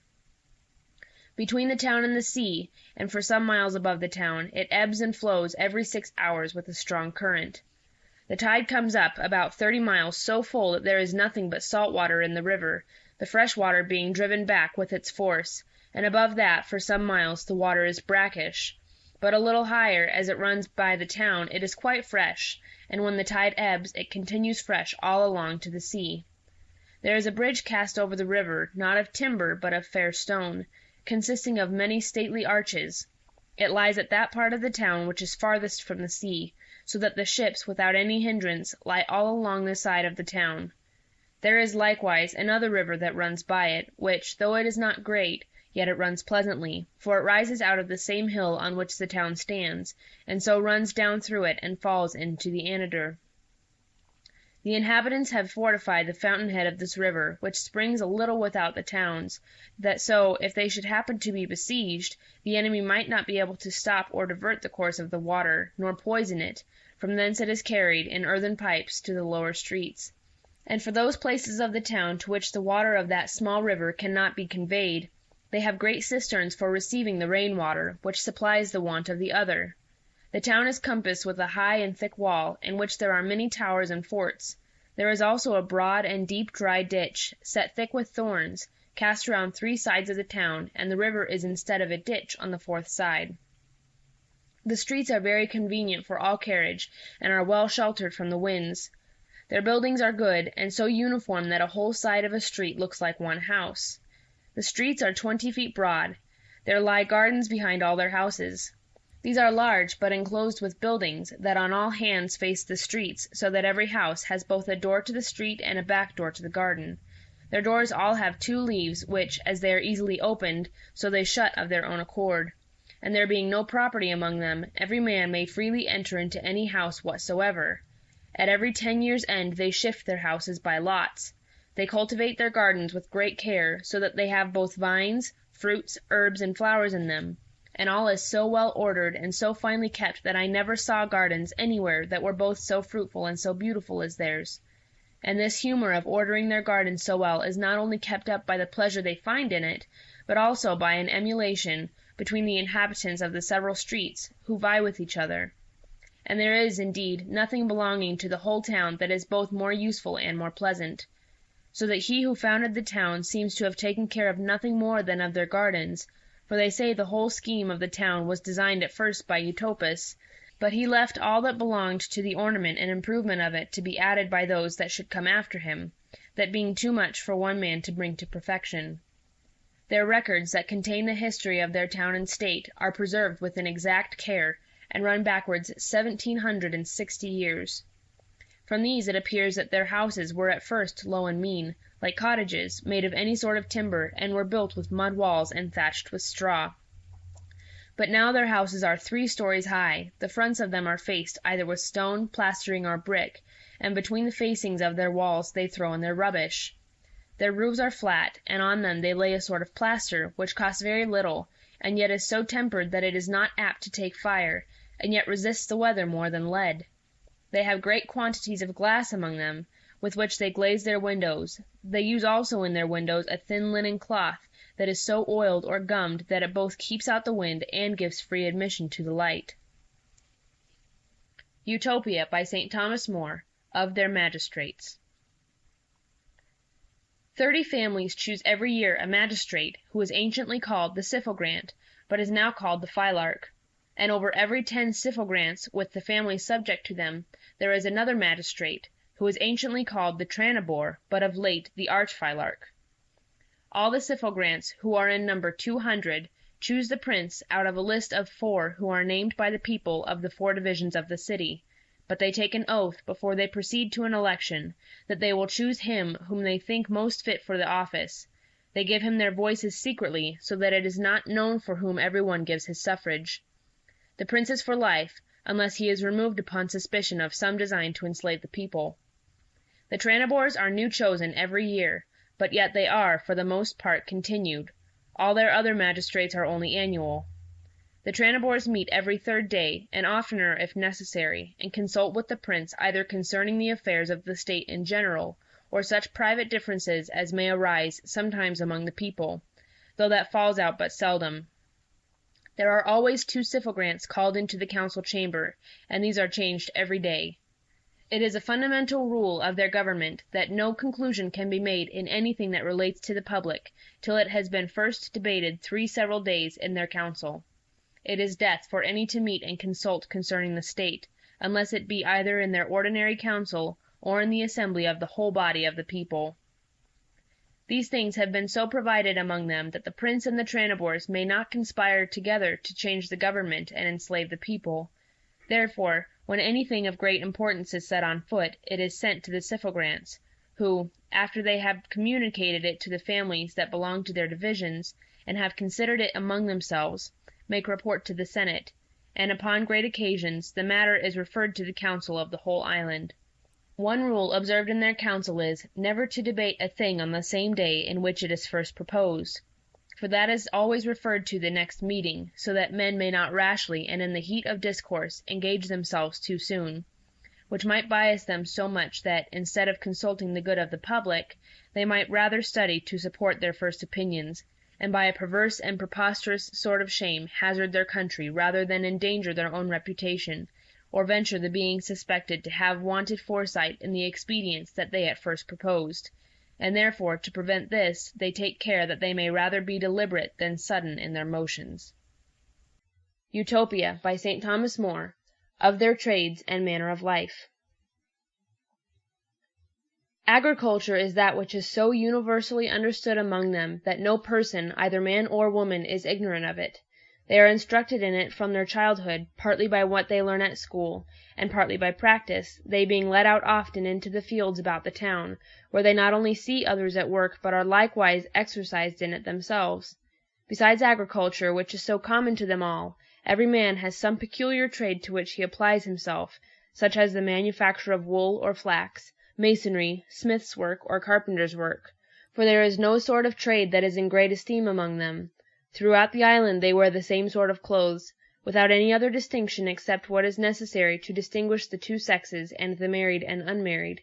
The fashion never alters, and as it is neither disagreeable nor uneasy, so it is suited to the climate, and calculated both for their summers and winters. Every family makes their own clothes, but all among them, women as well as men, learn one or other of the trades formerly mentioned. Women, for the most part, deal in wool and flax, which suit best with their weakness, leaving the ruder trades to the men. The same trade generally passes down from father to son, inclinations often following descent, but if any man's genius lies another way he is, by adoption, translated into a family that deals in the trade to which he is inclined, and when that is to be done, care is taken, not only by his father, but by the magistrate, that he may be put to a discreet and good man. And if, after a person has learned one trade, he desires to acquire another, that is also allowed, and is managed in the same manner as the former. When he has learned both, he follows that which he likes best, unless the public has more occasion for the other. The chief, and almost the only, business of the Syphogrants is to take care that no man may live idle, but that every one may follow his trade diligently. Yet they do not wear themselves out with perpetual toil from morning to night, as if they were beasts of burden, which, as it is indeed a heavy slavery, so it is everywhere the common course of life amongst all mechanics except the Utopians. But they, dividing the day and night into 24 hours, appoint 6 of these for work, 3 of which are before dinner and 3 after. They then sup, and at 8 o'clock, counting from noon, go to bed and sleep 8 hours. The rest of their time, besides that taken up in work, eating and sleeping, is left to every man's discretion, yet they are not to abuse that interval to luxury and idleness, but must employ it in some proper exercise, according to their various inclinations, which is, for the most part, reading. It is ordinary to have public lectures every morning before daybreak, at which none are obliged to appear but those who are marked out for literature, yet a great many, both men and women, of all ranks, go to hear lectures of one sort or other, according to their inclinations. But if others that are not made for contemplation choose rather to employ themselves at that time in their trades, as many of them do, they are not hindered, but are rather commended, as men that take care to serve their country. After supper they spend an hour in some diversion, in summer in their gardens, and in winter in the halls where they eat, where they entertain each other either with music or discourse. They do not so much as know dice, or any such foolish and mischievous games. They have, however, 2 sorts of games not unlike our chess. The one is between several numbers, in which one number, as it were, consumes another. The other resembles a battle between the virtues and the vices, in which the enmity in the vices among themselves, and their agreement against virtue, is not unpleasantly represented, together with the special opposition between the particular virtues and vices, as also the methods by which vice either openly assaults or secretly undermines virtue, and virtue, on the other hand, resists it. But the time appointed for labor is to be narrowly examined, otherwise you may imagine that since there are only 6 hours appointed for work, they may fall under a scarcity of necessary provisions. But it is so far from being true that this time is not sufficient for supplying them with plenty of all things, either necessary or convenient, that it is rather too much, and this you will easily apprehend if you consider how great a part of all other nations is quite idle. First, women generally do little, who are the half of mankind, and if some few women are diligent, their husbands are idle, and then consider the great company of idle priests, and of those that are called religious men.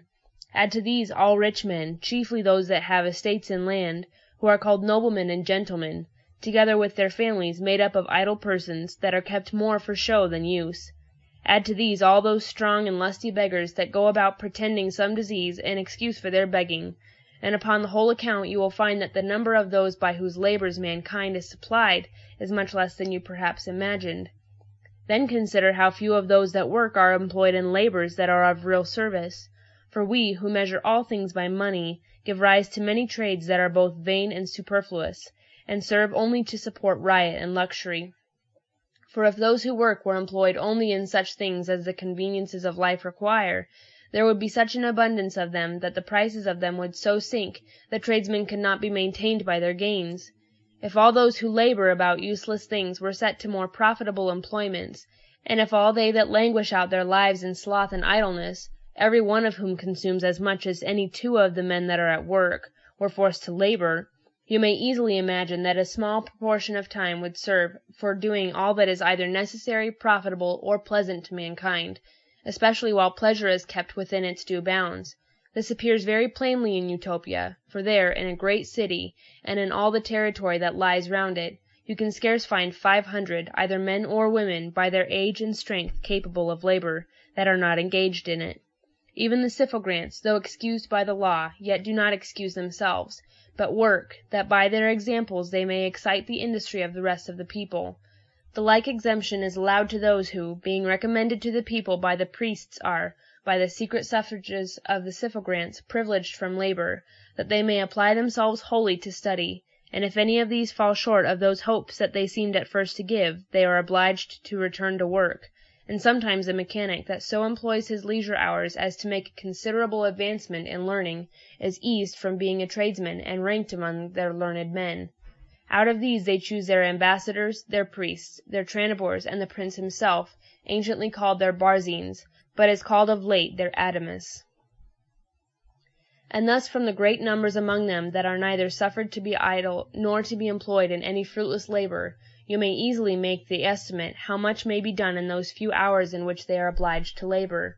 But, besides all that has already been said, it is to be considered that the needful arts among them are managed with less labor than anywhere else. The building or repairing of houses among us employ many hands, because often a thriftless heir suffers a house that his father built to fall into decay, so that his successor must, at a great cost, repair that which he might have kept up with a small charge. It frequently happens that the same house which one person built at a vast expense is neglected by another, who thinks he has a more delicate sense of the beauties of architecture, and he, suffering it to fall to ruin, builds another at no less charge. But among the Utopians all things are so regulated that men very seldom build upon a new piece of ground, and are not only very quick in repairing their houses, but show their foresight in preventing their decay, so that their buildings are preserved very long but with very little labor, and thus the builders, to whom that care belongs, are often without employment, except the hewing of timber and the squaring of stones, that the materials may be in readiness for raising a building very suddenly when there is any occasion for it. As to their clothes, observe how little work is spent in them. While they are at labor, they are clothed with leather and skins, cut carelessly about them, which will last 7 years, and when they appear in public they put on an upper garment which hides the other, and these are all of one color, and that is the natural color of the wool. As they need less woolen cloth than is used anywhere else, so that which they make use of is much less costly, they use linen cloth more, but that is prepared with less labor, and they value cloth only by the whiteness of the linen, or the cleanness of the wool, without much regard to the fineness of the thread. While in other places 4 or 5 upper garments of woolen cloth of different colors, and as many vests of silk, will scarce serve one man, and while those that are nicer think 10 too few, every man there is content with 1, which very often serves him 2 years. Nor is there anything that can tempt a man to desire more, for if he had them he would neither be the warmer, nor would he make 1 jot the better appearance for it. And thus, since they are all employed in some useful labor, and since they content themselves with fewer things, it falls out that there is a great abundance of all things among them, so that it frequently happens that, for want of other work, vast numbers are sent out to mend the highways, but when no public undertaking is to be performed, the hours of working are lessened.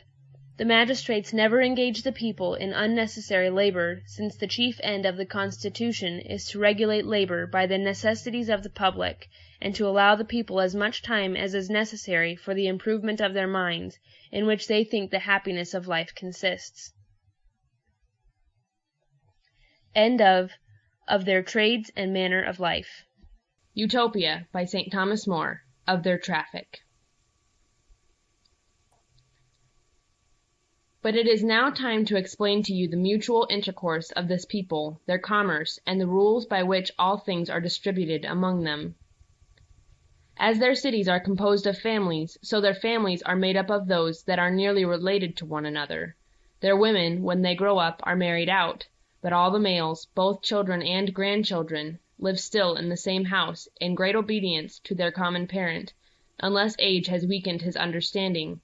and in that case he that is next to him in age comes in his room. But lest any city should become either too great, or by any accident be dispeopled, provision is made that none of their cities may contain above 6,000 families, besides those of the country around it. No family may have less than 10 and more than 16 persons in it, but there can be no determined number for the children under age. This rule is easily observed by removing some of the children of a more fruitful couple to any other family that does not abound so much in them. By the same rule they supply cities that do not increase so fast from others that breed faster, and if there is any increase over the whole island, then they draw out a number of their citizens out of the several towns and send them over to the neighboring continent, where, if they find that the inhabitants have more soil than they can well cultivate, they fix a colony, taking the inhabitants into their society if they are willing to live with them, and where they do that of their own accord, they quickly enter into their method of life and conform to their rules, and this proves a happiness to both nations, for, according to their constitution, such care is taken of the soil that it becomes fruitful enough for both, though it might be otherwise too narrow and barren for any one of them. But if the natives refuse to conform themselves to their laws, they drive them out of those bounds which they mark out for themselves, and use force if they resist, for they account it a very just cause of war for a nation to hinder others from possessing a part of that soil of which they make no use, but which is suffered to lie idle and uncultivated, since every man has, by the law of nature, a right to such a waste portion of the earth as is necessary for his subsistence.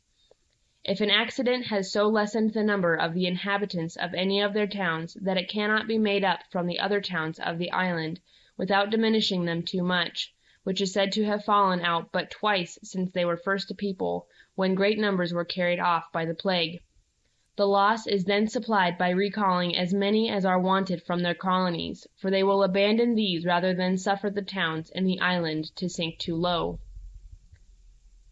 But to return to their manner of living in society. The oldest man of every family, as has been already said, is its governor. Wives serve their husbands, and children their parents, and always the younger serves the elder. Every city is divided into 4 equal parts, and in the middle of each there is a marketplace. What is brought thither, and manufactured by the several families, is carried from thence to houses appointed for that purpose, in which all things of a sort are laid by themselves, and thither every father goes, and takes whatsoever he or his family stand in need of, without either paying for it or leaving anything in exchange.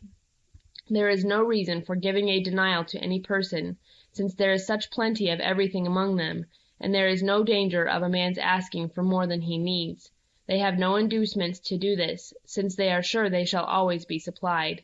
It is the fear of want that makes any of the whole race of animals either greedy or ravenous. But besides fear, there is in man a pride that makes him fancy it a particular glory to excel others in pomp and excess. But by the laws of the Utopians there is no room for this. Near these markets there are others for all sorts of provisions, where there are not only herbs, fruits, and bread, but also fish, fowl, and cattle. There are also, without their towns, places appointed near some running water for killing their beasts, and for washing away their filth, which is done by their slaves, for they suffer none of their citizens to kill their cattle, because they think that pity and good nature, which are among the best of those affections that are born with us, are much impaired by the butchering of animals.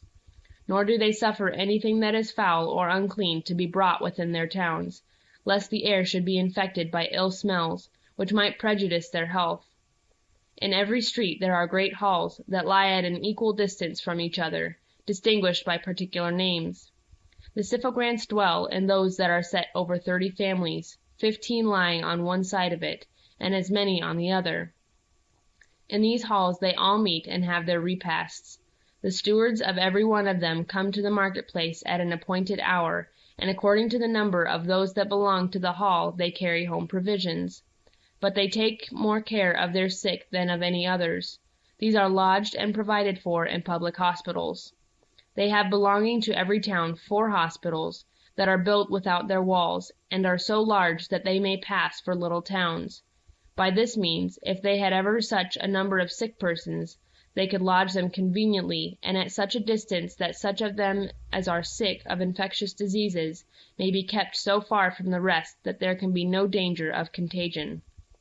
The hospitals are furnished and stored with all things that are convenient for the ease and recovery of the sick, and those that are put in them are looked after with such tender and watchful care, and are so constantly attended by their skillful physicians, that as none is sent to them against their will, So there is scarce one in a whole town that, if he should fall ill, would not choose rather to go thither than lie sick at home. After the steward of the hospitals has taken for the sick whatsoever the physician prescribes, then the best things that are left in the market are distributed equally among the halls in proportion to their numbers. Only, in the first place, they serve the prince, the chief priest, the tranibors, the ambassadors and strangers, if there are any, which, indeed, falls out but seldom, and for whom there are houses, well furnished, particularly appointed for their reception when they come among them. At the hours of dinner and supper, the whole Syphilgranti being called together by the sound of trumpet, they meet and eat together, except only such as are in the hospitals or lie sick at home. Yet, after the halls are served, no man is hindered to carry provisions home from the market-place, for they know that none does that but for some good reason. For though any that will may eat at home, yet none does it willingly, since it is both ridiculous and foolish for any to give themselves the trouble to make ready an ill dinner at home, when there is a much more plentiful one made ready for him so near hand. All the uneasy and sordid services about these halls are performed by their slaves, but the dressing and cooking their meat, and the ordering their tables, belong only to the women, all those of every family taking it by turns. They sit at 3 or more tables, according to their number. The men sit towards the wall, and the women sit on the other side, that if any of them should be taken suddenly ill, which is no uncommon case amongst women with child, she may, without disturbing the rest, rise and go to the nurses' room, who are there with the sucking children, where there is always clean water at hand and cradles, in which they may lay the young children if there is occasion for it, and a fire, that they may shift and dress them before it. Every child is nursed by its own mother if death or sickness does not intervene, and in that case the Syphilgrants' wives find out a nurse quickly, which is no hard matter, for any one that can do it offers herself cheerfully, for as they are much inclined to that piece of mercy, so the child whom they nurse considers the nurse as its mother. All the children under 5 years old sit among the nurses. The rest of the younger sort of both sexes, till they are fit for marriage, either serve those that sit at table, or, if they are not strong enough for that, stand by them in great silence, and eat what is given them. Nor have they any other formality of dining. In the middle of the first table, which stands across the upper end of the hall, sit the Syphilgrant and his wife, for that is the chief and most conspicuous place. Next to him sit 2 of the most ancient, for there go always 4 to a mess. If there is a temple within the Syphilgranti, the priest and his wife sit with the Syphilgrant above all the rest. Next them there is a mixture of old and young, who are so placed that as the young are set near others, so they are mixed with the more ancient, which they say was appointed on this account, that the gravity of the old people, and the reverence that is due to them, might restrain the younger from all indecent words and gestures. Dishes are not served up to the whole table at first, but the best are first set before the old, whose seats are distinguished from the young, and after them all the rest are served alike. The old men distribute to the younger any curious meats that happen to be set before them, if there is not such an abundance of them that the whole company may be served alike. Thus old men are honored with a particular respect, yet all the rest fare as well as they. Both dinner and supper are begun with some lecture of morality that is read to them, but it is so short that it is not tedious nor uneasy to them to hear it. From hence the old men take occasion to entertain those about them with some useful and pleasant enlargements, but they do not engross the whole discourse so to themselves during their meals that the younger may not put in for a share. On the contrary, they engage them to talk, that so they may, in that free way of conversation, find out the force of every one's spirit and observe his temper. They dispatch their dinners quickly, but sit long at supper, because they go to work after the one, and are to sleep after the other, during which they think the stomach carries on the concoction more vigorously. They never sup without music, and there is always fruit served up after meat. While they are at table, some burn perfumes and sprinkle about fragrant ointments and sweet waters. In short, they want nothing that may cheer up their spirits. They give themselves a large allowance that way, and indulge themselves in all such pleasures as are attended with no inconvenience. Thus do those that are in the towns live together. But in the country, where they live at a great distance, every one eats at home, and no family wants any necessary sort of provision, for it is from them that provisions are sent unto those that live in the towns. End of Their Traffic. Utopia by St. Thomas More. Of the Travelling of the Utopians. If any man has a mind to visit his friends that live in some other town, or desires to travel and see the rest of the country, he obtains leave very easily from the Syphogrant and Tranibors, when there is no particular occasion for him at home. Such as travel carry with them a passport from the prince, which both certifies the license that is granted for travelling, and limits the time of their return. They are furnished with a wagon and a slave, who drives the oxen and looks after them, but, unless there are women in the company, the wagon is sent back at the end of the journey as a needless encumbrance. While they are on the road they carry no provisions with them, yet they want for nothing, but are everywhere treated as if they were at home. If they stay in any place longer than a night, every one follows his proper occupation, and is very well used by those of his own trade. But if any man goes out of the city to which he belongs without leave, and is found rambling without a passport, he is severely treated. He is punished as a fugitive, and sent home disgracefully,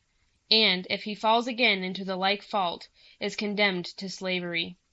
If any man has a mind to travel only over the precinct of his own city, he may freely do it, with his father's permission and his wife's consent.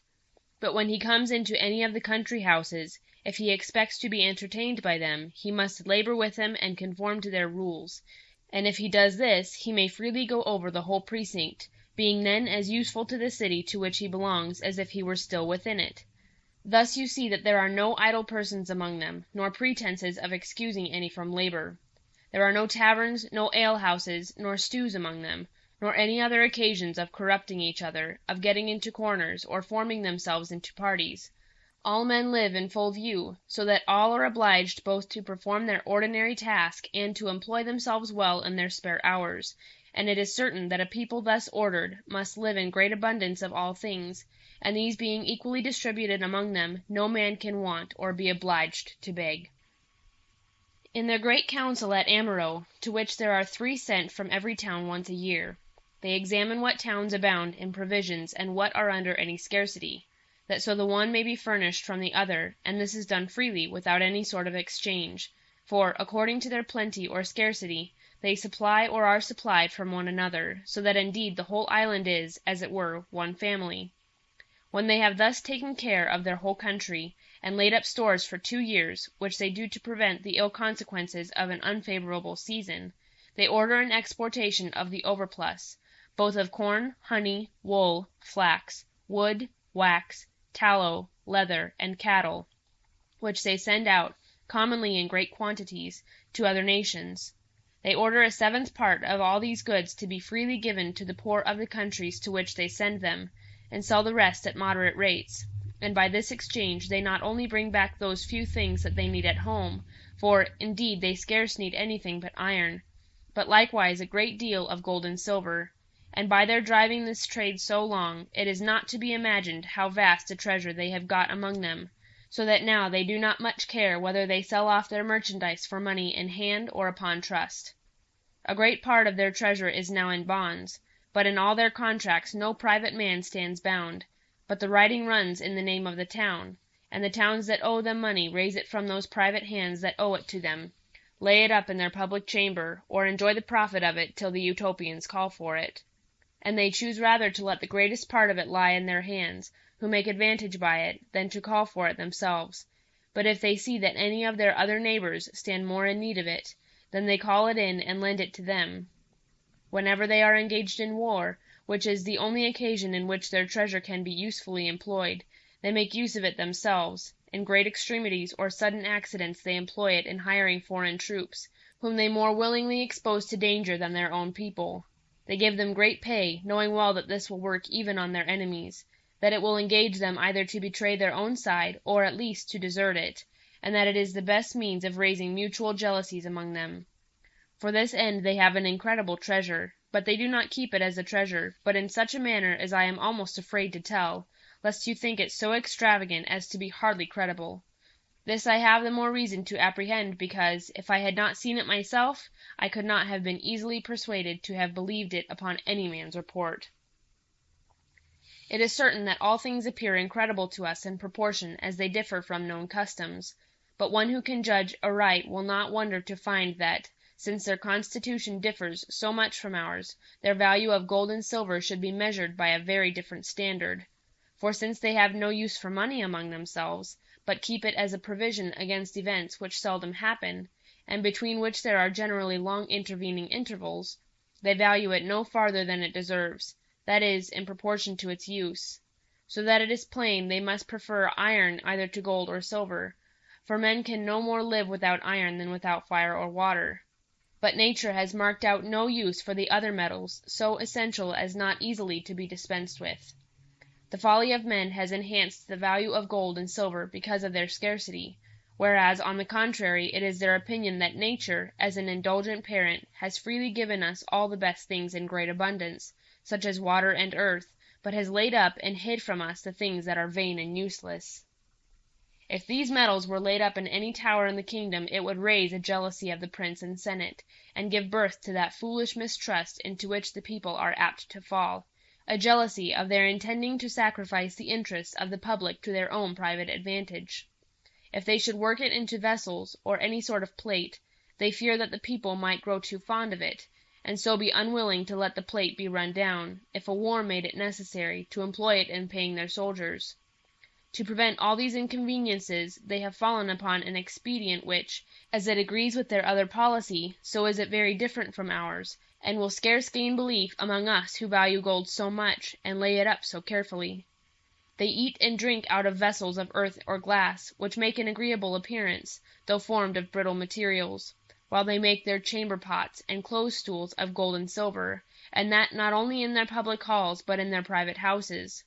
Of the same metals they likewise make chains and fetters for their slaves, to some of which, as a badge of infamy, they hang an earring of gold, and make others wear a chain or a coronet of the same metal, and thus they take care by all possible means to render gold and silver of no esteem.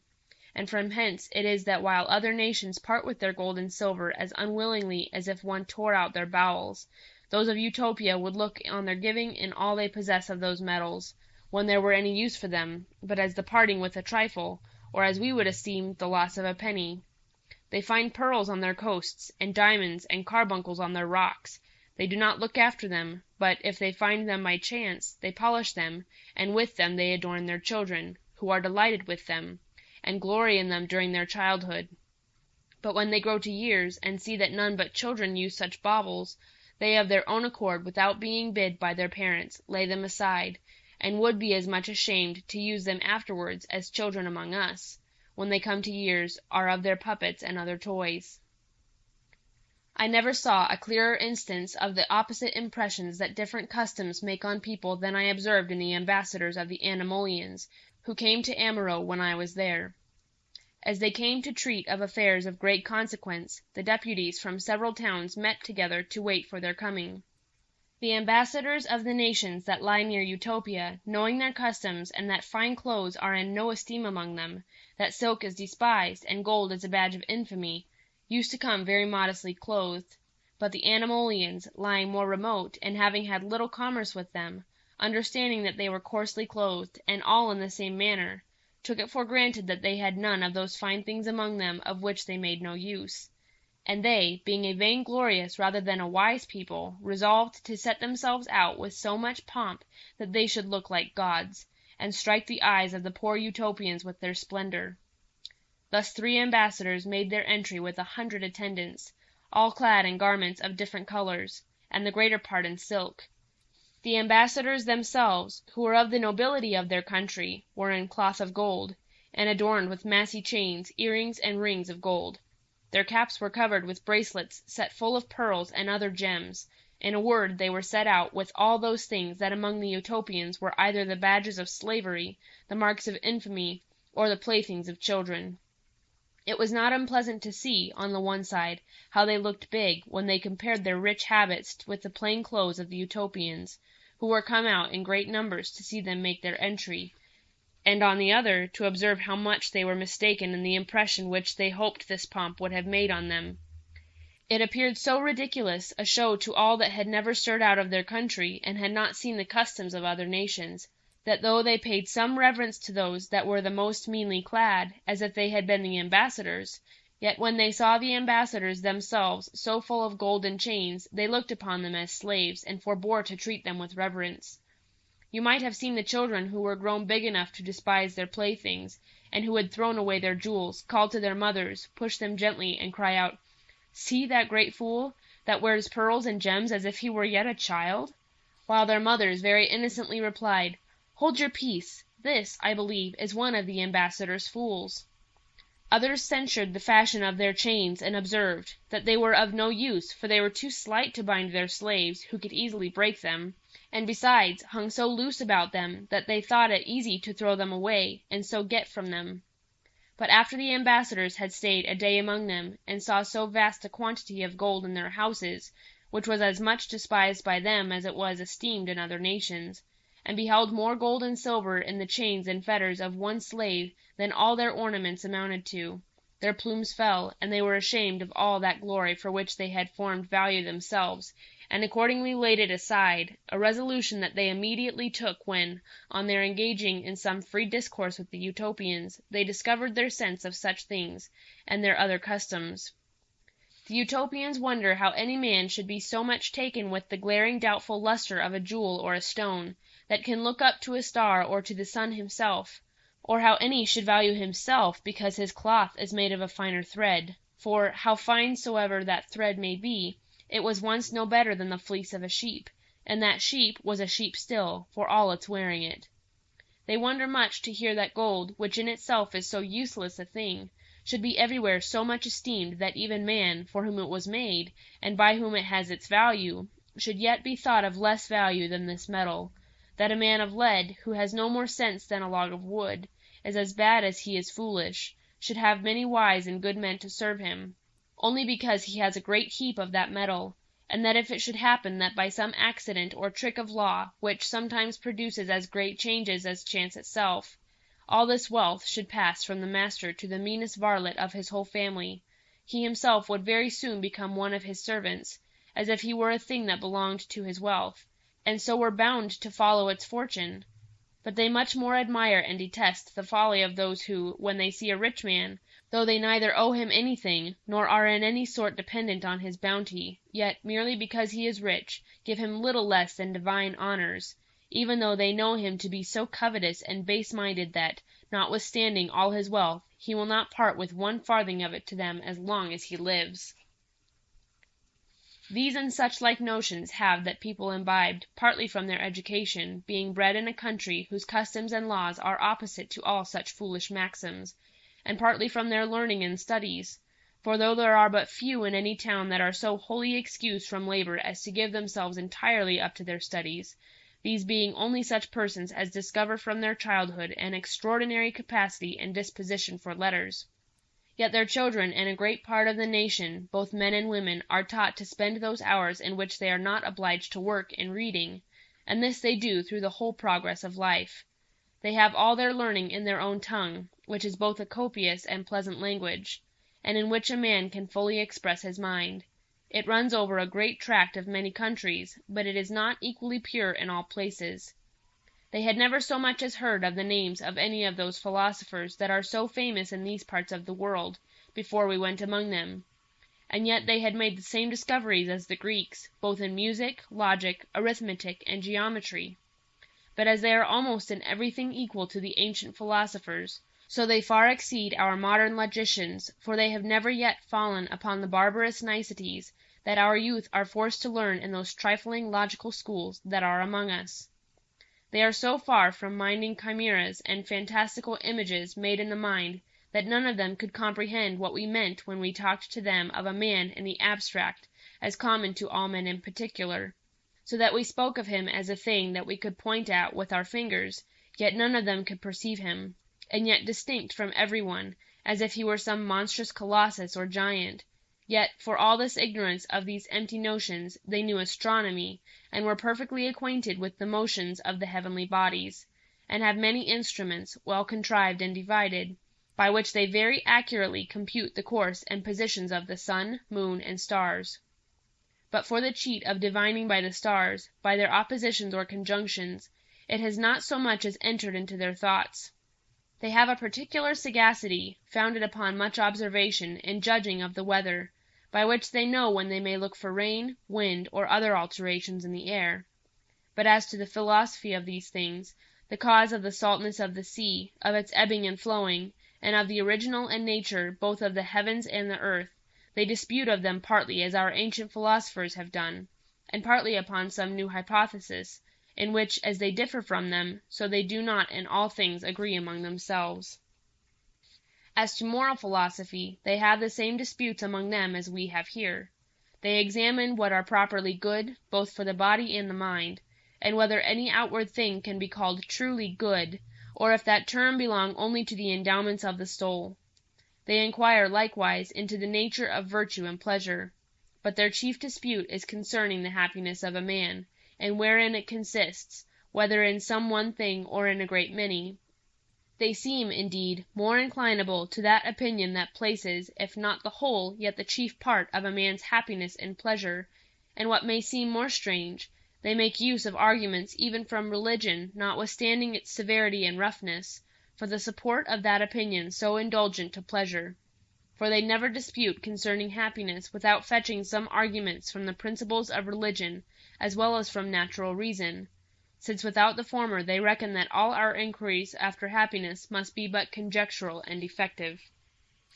These are their religious principles: that the soul of man is immortal, and that God of his goodness has designed that it should be happy, and that he has, therefore, appointed rewards for good and virtuous actions, and punishments for vice, to be distributed after this life. Though these principles of religion are conveyed down among them by tradition, they think that even reason itself determines a man to believe and acknowledge them, and freely confess that if these were taken away, no man would be so insensible as not to seek after pleasure by all possible means, lawful or unlawful, using only this caution, that a lesser pleasure might not stand in the way of a greater, and that no pleasure ought to be pursued that should draw a great deal of pain after it. For they think it the maddest thing in the world to pursue virtue, that is a sour and difficult thing, and not only to renounce the pleasures of life, but willingly to undergo much pain and trouble, if a man has no prospect of a reward. And what reward can there be for one that has passed his whole life, not only without pleasure, but in pain, if there is nothing to be expected after death? Yet they do not place happiness in all sorts of pleasures, but only in those that in themselves are good and honest. There is a party among them who place happiness in bare virtues. Others think that our natures are conducted by virtue to happiness, as that which is the chief good of man. They define virtue thus, that it is a living according to nature, and think that we are made by God for that end. They believe that a man then follows the dictates of nature when he pursues or avoids things according to the direction of reason.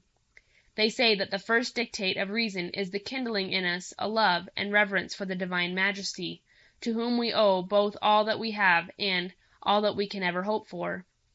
In the next place, reason directs us to keep our minds as free from passion and as cheerful as we can, and that we should consider ourselves as bound by the ties of good nature and humanity to our utmost endeavors, to help forward the happiness of all other persons. For there never was any man such a morose and severe pursuer of virtue, such an enemy to pleasure, that though he set hard rules for men to undergo, much pain, many watchings, and other rigours, yet did not at the same time advise them to do all they could in order to relieve and ease the miserable, and who did not represent gentleness and good nature as amiable dispositions. And from thence they inferred that if a man ought to advance the welfare and comfort of the rest of mankind, there being no virtue more proper and peculiar to our nature than to ease the miseries of others, to free from trouble and anxiety, and furnishing them with the comforts of life, in which pleasure consists,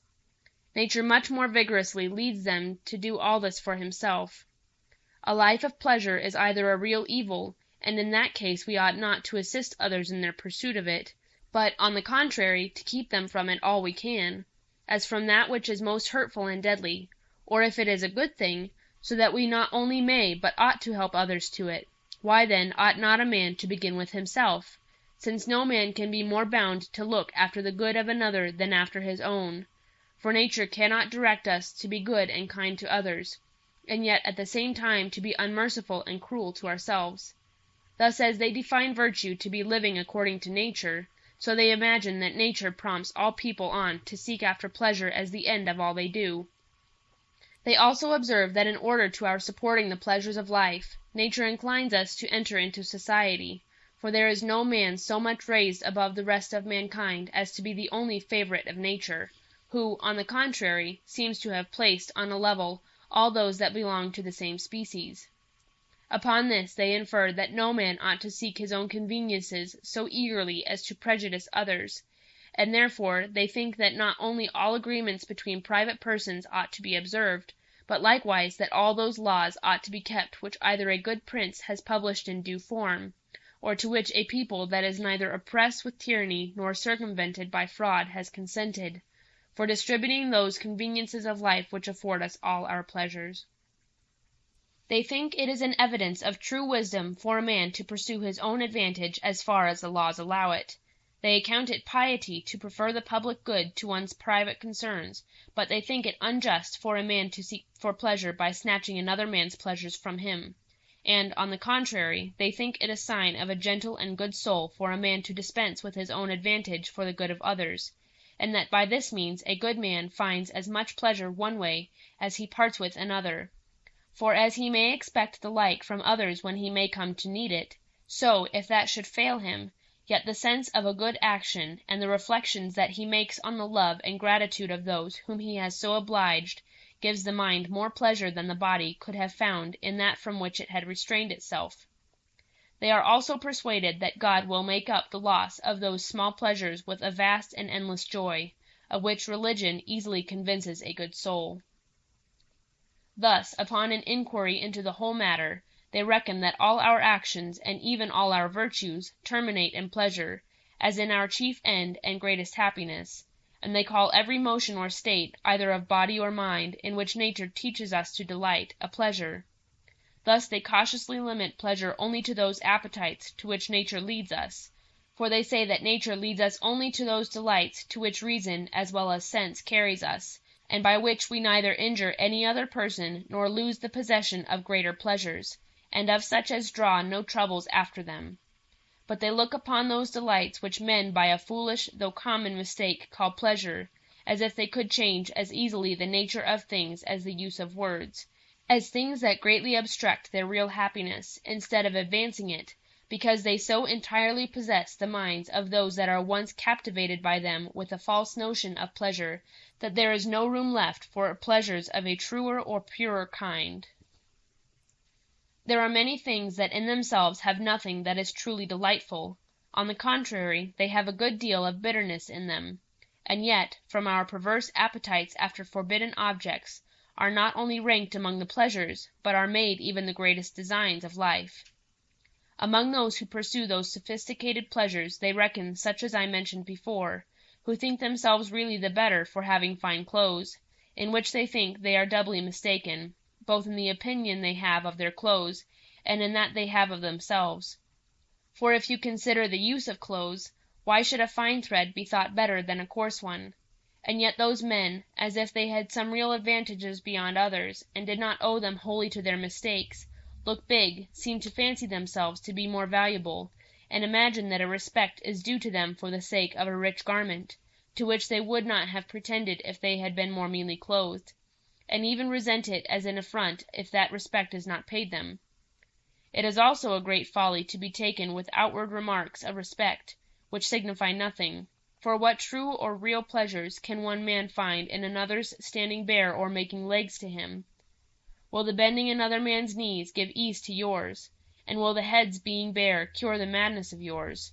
And yet it is wonderful to see how this false notion of pleasure bewitches many who delight themselves with the fancy of their nobility, and are pleased with this conceit, that they are descended from ancestors who have been held for some successions rich, and who have had great possessions, for this is all that makes nobility at present. Yet they do not think themselves a whit the less noble, though their immediate parents have left none of this wealth to them, or though they themselves have squandered it away. The Utopians have no better opinion of those who are much taken with gems and precious stones, and who account it a degree of happiness next to a divine one if they can purchase one that is very extraordinary, especially if it be of that sort of stones that is then in greatest request, for the same sort is not at all times universally of the same value, nor will men buy it unless it be dismounted and taken out of the gold. The jeweller is then made to give good security, and required solemnly to swear that the stone is true, that, by such an exact caution, a false one might not be bought instead of a true, though, if you were to examine it, your eye could find no difference between the counterfeit and that which is true, so that they are all one to you, as much as if you were blind. Or can it be thought that they who heap up a useless mass of wealth, not for any use that it is to bring them, but merely to please themselves with the contemplation of it, enjoy any true pleasure in it? The delight they find is only a false shadow of joy. Those are no better whose error is somewhat different from the former, and who hide it out of their fear of losing it. For what other name can fit the hiding it in the earth, or rather the restoring it to it again, it being thus cut off from being useful either to its owner or to the rest of mankind? And yet the owner, having hid it carefully, is glad, because he thinks he is now sure of it. If it should be stole, the owner, though he might live perhaps 10 years after the theft, of which he knew nothing, would find no difference between his having or losing it, for both ways it was equally useless to him. Among those foolish pursuers of pleasure they reckon all that delight in hunting, in fowling, or gaming, of whose madness they have only heard, for they have no such things among them. But they have asked us, what sort of pleasure is it that men can find in throwing the dice? For if there were any pleasure in it, they think the doing it so often should give one a surfeit of it. And what pleasure can one find in hearing the barking and howling of dogs, which seem rather odious than pleasant sounds? Nor can they comprehend the pleasure of seeing dogs run after a hare, more than of seeing one dog run after another, for if the seeing them run is that which gives the pleasure, you have the same entertainment to the eye on both these occasions, since that is the same in both cases. But if the pleasure lies in seeing the hare killed and torn by the dogs, this ought rather to stir pity that a weak, harmless, and fearful hare should be devoured by strong, fierce, and cruel dogs. Therefore all this business of hunting is, among the Utopians, turned over to their butchers, and those, as has been already said, are all slaves, and they look on hunting as one of the basest parts of a butcher's work, for they account it both more profitable and more decent to kill those beasts that are more necessary and useful to mankind, whereas the killing and tearing of so small and miserable an animal can only attract the huntsman with a false show of pleasure, from which he can reap but small advantage. They look on the desire of the bloodshed, even of beasts, as a mark of a mind that is already corrupted with cruelty, or that at least by too frequent returns of so brutal a pleasure must degenerate into it. Thus, though the rabble of mankind look upon these, and on innumerable other things of the same nature, as pleasures, the Utopians, on the contrary, observing that there is nothing in them truly pleasant, conclude that they are not to be reckoned among pleasures. For though these things may create some tickling in the senses, which seems to be a true notion of pleasure, yet they imagine that this does not arise from the thing itself, but from a depraved custom, which may so vitiate a man's taste that bitter things may pass for sweet, as women with child think pitch or tallow tastes sweeter than honey. But as a man's sense, when corrupted either by a disease or some ill habit, does not change the nature of other things, so neither can it change the nature of pleasure. They reckon up several sorts of pleasures, which they call true ones, and some belong to the body and others to the mind. The pleasures of the mind lie in knowledge, and in that delight which the contemplation of truth carries with it, to which they add the joyful reflections on a well-spent life, and the assured hopes of a future happiness. They divide the pleasures of the body into two sorts. The one is that which gives our senses some real delight, and is performed either by recruiting nature and supplying those parts which feed the internal heat of life by eating or drinking, or when nature is eased of any surcharge that oppresses it, when we are relieved from sudden pain, or that which arises from satisfying the appetite which nature has wisely given to lead us to the propagation of the species. There is another kind of pleasure that arises neither from our receiving what the body requires, nor its being relieved when overcharged, and yet, by a secret unseen virtue, affects the senses, raises the passions, and strikes the mind with generous impressions. This is the pleasure that arises from music. Another kind of bodily pleasure is that which results from an undisturbed and vigorous constitution of body, when life and active spirits seem to actuate every part. This lively health, when entirely free from all mixture of pain, of itself gives an inward pleasure, independent of all external objects of delight, and though this pleasure does not so powerfully affect us, nor act so strongly on the senses as some of the others, yet it may be esteemed as the greatest of all pleasures. And almost all the Utopians reckon it the foundation and basis of all the other joys of life, since this alone makes the state of life easy and desirable, and when this is wanting, a man is really capable of no other pleasure.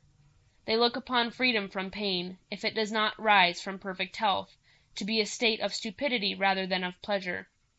This subject has been very narrowly canvassed among them, and it has been debated whether a firm and entire health could be called a pleasure or not. Some have thought that there was no pleasure but what was excited by some sensible motion in the body, but this opinion has been long ago excluded from among them, so that now they almost universally agree that health is the greatest of all bodily pleasures, and that as there is a pain in sickness which is as opposite in its nature to pleasure as sickness itself is to health, so they hold that health is accompanied with pleasure. And if any should say that sickness is not really pain, but that it only carries pain along with it, they look upon that as a fetch of subtlety that does not much alter the matter. It is all one in their opinion, whether it be said that health is in itself a pleasure, or that it begets a pleasure, as fire gives heat, so it be granted that all those whose health is entire have a true pleasure in the enjoyment of it, and they reason thus: what is the pleasure of eating but that a man's health, which had been weakened, does, with the assistance of food, drive away hunger, and so recruiting itself, recovers its former vigor, and being thus refreshed, it finds a pleasure in that conflict. And if the conflict is pleasure, the victory must yet breed a greater pleasure, except we fancy that it becomes stupid as soon as it has obtained that which it pursued, and so neither knows nor rejoices in its own welfare. If it is said that health cannot be felt, they absolutely deny it, for what man is in health that does not perceive it when he is awake? Is there any man that is so dull and stupid as not to acknowledge that he feels a delight in health? And what is delight but another name for pleasure? But, of all pleasures, they esteem those to be most valuable that lie in the mind, the chief of which arise out of true virtue and the witness of a good conscience. They account health the chief pleasure that belongs to the body, for they think that the pleasure of eating and drinking, and all the other delights of sense, are only so far desirable as they give or maintain health. But they are not pleasant in themselves otherwise than as they resist those impressions that our natural infirmities are still making upon us. For as a wise man desires rather to avoid diseases than to take physic, and to be freed from pain rather than to find ease by remedies, so it is more desirable not to need this sort of pleasure than to be obliged to indulge it. If any man imagines that there is a real happiness in these enjoyments, he must then confess that he would be the happiest of all men if he were to lead his life in perpetual hunger, thirst, and itching, and by consequence in perpetual eating, drinking, and scratching himself, which anyone may easily see would not be only a base but a miserable state of life. These are, indeed, the lowest of pleasures, and the least pure, for we can never relish them but when they are mixed with the contrary pains. The pain of hunger must give us the pleasure of eating, and here the pain outbalances the pleasure. And as the pain is more vehement, so it lasts much longer, for as it begins before the pleasure, so it does not cease but with the pleasure that extinguishes it, and both expire together. They think, therefore, none of those pleasures are to be valued any further than as they are necessary. Yet they rejoice in them, and with due gratitude acknowledge the tenderness of the great Author of nature, who has planted in us appetites, by which those things that are necessary for our preservation are likewise made pleasant to us. For how miserable a thing would life be if those daily diseases of hunger and thirst were to be carried off by such bitter drugs as we must use for those diseases that return seldomer upon us, and thus these pleasant as well as proper gifts of nature maintain the strength and the sprightliness of our bodies. They also entertain themselves with the other delights let in at their eyes, their ears, and their nostrils as the pleasant relishes and seasonings of life, which nature seems to have marked out peculiarly for man, since no other sort of animals contemplates the figure and beauty of the universe, nor is delighted with smells any further than as they distinguish meats by them, nor do they apprehend the concords or discords of sound. Yet in all pleasures whatsoever they take care that a lesser joy does not hinder a greater, and that pleasure may never breed pain, which they think always follows dishonest pleasures. But they think it madness for a man to wear out the beauty of his face or the force of his natural strength, to corrupt the sprightliness of his body by sloth and laziness, or to waste it by fasting; that it is madness to weaken the strength of his constitution and reject the other delights of life, unless by renouncing his own satisfaction he can either serve the public or promote the happiness of others, for which he expects a greater recompense from God. So that they look on such a course of life as the mark of a mind that is both cruel to itself and ungrateful to the Author of nature, as if we would not be beholden to him for his favours, and therefore rejects all his blessings, as one who should afflict himself for the empty shadow of virtue, or for no better end than to render himself capable of bearing those misfortunes which possibly will never happen. This is their notion of virtue and of pleasure. They think that no man's reason can carry him to a truer idea of them unless some discovery from heaven should inspire him with sublimer notions. I have not now the leisure to examine whether they think right or wrong in this matter, nor do I judge it necessary, for I have only undertaken to give you an account of their constitution, but not to defend all their principles. I am sure that whatever may be said of their notions, there is not in the whole world either a better people or a happier government.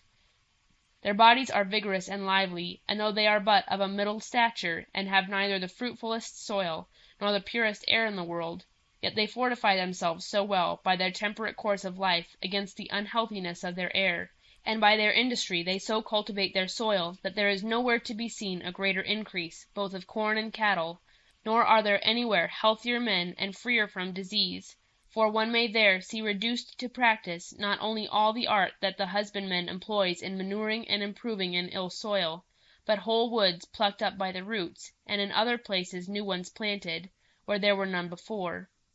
Their principal motive for this is the convenience of carriage, that their timber may be either near their towns or growing on the banks of the sea, or of some rivers, so as to be floated to them, for it is a harder work to carry wood at any distance over land than corn. The people are industrious, apt to learn, as well as cheerful and pleasant, and none can endure more labour when it is necessary. But, except in that case, they love their ease. They are unwearied pursuers of knowledge, for when we had given them some hints of the learning and discipline of the Greeks, concerning whom we only instructed them, for we know that there was nothing among the Romans except their historians and their poets that they would value much, it was strange to see how eagerly they were set on learning that language. We began to read a little of it to them, rather in compliance with their importunity than out of any hopes of their reaping from it any great advantage. But after a very short trial we found they made such progress that we saw our labour was like to be more successful than we could have expected. They learned to write their characters and to pronounce their language so exactly, had so quick an apprehension, they remembered it so faithfully, and became so ready and correct in the use of it, that it would have looked like a miracle if the greater part of those whom we taught had not been men both of extraordinary capacity and of a fit age for instruction. They were, for the greatest part, chosen from among their learned men by their chief counsel, though some studied it of their own accord. In 3 years' time they became masters of the whole language, so that they read the best of the Greek authors very exactly. I am, indeed, apt to think that they learned that language the more easily from its having some relation to their own. I believe that they were a colony of the Greeks, for though their language comes nearer the Persian, yet they retain many names, both for their towns and magistrates, that are of Greek derivation. I happened to carry a great many books with me, instead of merchandise, when I sailed my 4th voyage, for I was so far from thinking of soon coming back, that I rather thought never to have returned at all, and I gave them all my books, among which were many of Plato's and some of Aristotle's works. I had also Theophrastus on plants, which to my great regret was imperfect, for having laid it carelessly by, while we were at sea, a monkey had seized upon it, and in many places torn out the leaves. They have no books of grammar but Lazarus, for I did not carry Theodorus with me, nor have they any dictionaries but Hesychius and Dioskurides. They esteem Plutarch highly, and were much taken with Lucian's wit, and with his pleasant way of thinking. As for the poets, They have Aristophanes, Homer, Euripides, and Sophocles of Aldus's edition, and for historians Thucydides, Herodotus, and Herodian. One of my companions, Thricius Epinitus, happened to carry with him some of Hippocrates' works and Galen's Microtechny, which they hold in great estimation. For though there is no nation in the world that needs physic so little as they do, yet there is not any that honours it so much. They reckon the knowledge of it one of the pleasantest and most profitable parts of philosophy, by which, as they search into the secrets of nature, so they not only find this study highly agreeable, but think that such inquiries are very acceptable to the author of nature, and imagine that as he, like the inventors of curious engines amongst mankind, has exposed this great machine of the universe to the view of the only creatures capable of contemplating it, so an exact and curious observer, who admires his workmanship, is much more acceptable to him than one of the herd, who, like a beast incapable of reason, looks on this glorious scene with the eyes of a dull and unconcerned spectator. The minds of the Utopians, when fenced with a love for learning, are very ingenious in discovering all such arts as are necessary to carry it to perfection. Two things they owe to us, the manufacture of paper and the art of printing, yet they are not so entirely indebted to us for these discoveries but that a great part of the invention was their own. We showed them some books printed by Aldus, we explained to them the way of making paper and the mystery of printing, but, as we had never practised these arts, we described them in a crude and superficial manner. They seized the hints we gave them, and though at first they could not arrive at perfection, yet by making many essays they at last found out and corrected all their errors and conquered every difficulty. Before this they only wrote on parchment, on reeds, or on the barks of trees, but now they have established the manufactures of paper and set up printing presses, so that, if they had but a good number of Greek authors, they would be quickly supplied with many copies of them. At present, though they have no more than those I have mentioned, yet by several impressions they have multiplied them into many thousands. If any man was to go among them that had some extraordinary talent, or that by much travelling had observed the customs of many nations, which made us to be so well received, he would receive a hearty welcome, for they are very desirous to know the state of the whole world. Very few go among them on the account of traffic, for what can a man carry to them but iron or gold or silver, which merchants desire rather to export than import to a strange country? And as for their exportation, they think it better to manage that themselves than to leave it to foreigners, for by this means, as they understand the state of the neighbouring countries better, so they keep up the art of navigation, which cannot be maintained but by much practice. End of The Travelling of the Utopians. Utopia, by St. Thomas More, of their slaves and of their marriages. They do not make slaves of prisoners of war, except those that are taken in battle, nor of the sons of their slaves, nor of those of other nations.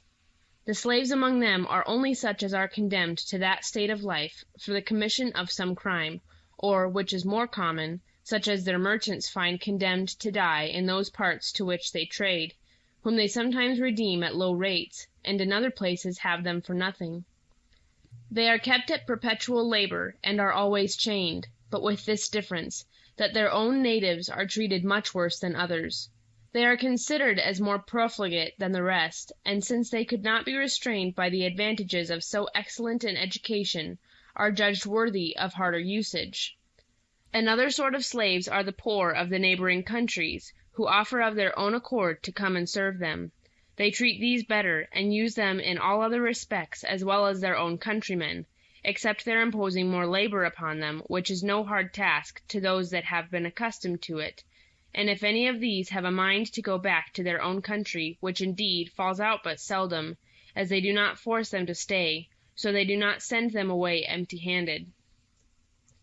I have already told you with what care they look after their sick, so that nothing is left undone that can contribute either to their case or health, and for those who are taken with fixed and incurable diseases, they use all possible ways to cherish them and to make their lives as comfortable as possible. They visit them often and take great pains to make their time pass off easily, but when any is taken with a torturing and lingering pain, so that there is no hope either of recovery or ease, the priests and magistrates come and exhort them, that, since they are now unable to go on with the business of life, are become a burden to themselves and to all about them, and they have really outlived themselves, they should no longer nourish such a rooted distemper, but choose rather to die, since they cannot live but in much misery, being assured that if they thus deliver themselves from torture, or are willing that others should do it, they shall be happy after death, since, by their acting thus, they lose none of the pleasures, but only the troubles of life. They think they behave not only reasonably, but in a manner consistent with religion and piety, because they follow the advice given them by their priests, who are the expounders of the will of God. Such as are wrought on by these persuasions either starve themselves of their own accord, or take opium, and by that means die without pain. But no man is forced on this way of ending his life, and if they cannot be persuaded to it, this does not induce them to fail in their attendance and care of them. But as they believe that a voluntary death, when it is chosen upon such an authority, is very honorable, so if any man takes away his own life without the approbation of the priests and the senate, they give him none of the honors of a decent funeral, but throw his body into a ditch. Their women are not married before 18, nor their men before 22, and if any of them run into forbidden embraces before marriage, they are severely punished, and the privilege of marriage is denied them unless they can obtain a special warrant from the prince. Such disorders cause a great reproach upon the master and mistress of the family in which they happen, for it is supposed that they have failed in their duty. The reason of punishing this so severely is, because they think that if they were not strictly restrained from all vagrant appetites, very few would engage in a state in which they venture the quiet of their whole lives, by being confined to one person, and are obliged to endure all the inconveniences with which it is accompanied. In choosing their wives, they use a method that would appear to us very absurd and ridiculous, but it is constantly observed among them, and is accounted perfectly consistent with wisdom.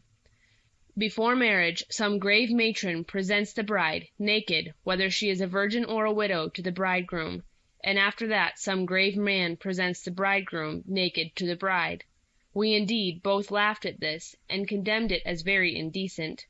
But they, on the other hand, wondered at the folly of the men of all other nations who, if they are but to buy a horse of a small value, are so cautious that they will see every part of him, and take off both his saddle and all his other tackle, that there may be no secret ulcer hid under any of them, and that yet in the choice of a wife, on which depends the happiness or unhappiness of the rest of his life, a man should venture upon trust, and only see about a hand's breadth of the face, all the rest of the body being covered, under which may lie hid what may be contagious as well as loathsome.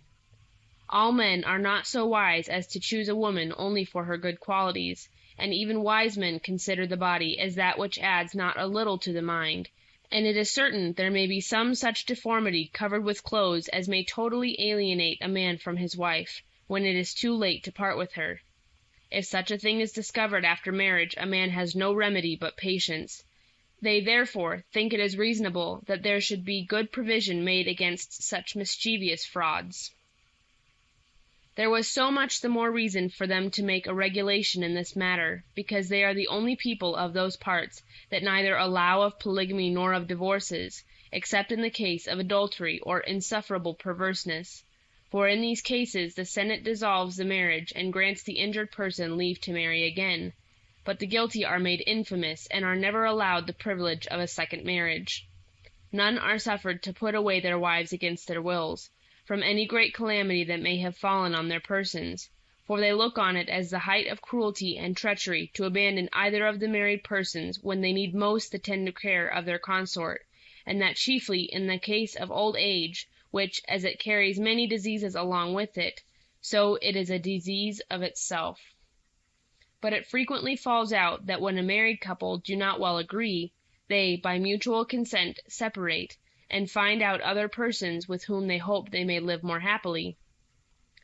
Yet this is not done without obtaining leave of the Senate, which never admits of a divorce, but upon a strict inquiry made, both by the senators and their wives, into the grounds upon which it is desired, and even when they are satisfied concerning the reasons of it they go on but slowly, for they imagine that too great easiness in granting leave for new marriages would very much shake the kindness of married people. They punish severely those that defile the marriage bed. If both parties are married, they are divorced, and the injured persons may marry one another, or whom they please, but the adulterer and the adulteress are condemned to slavery.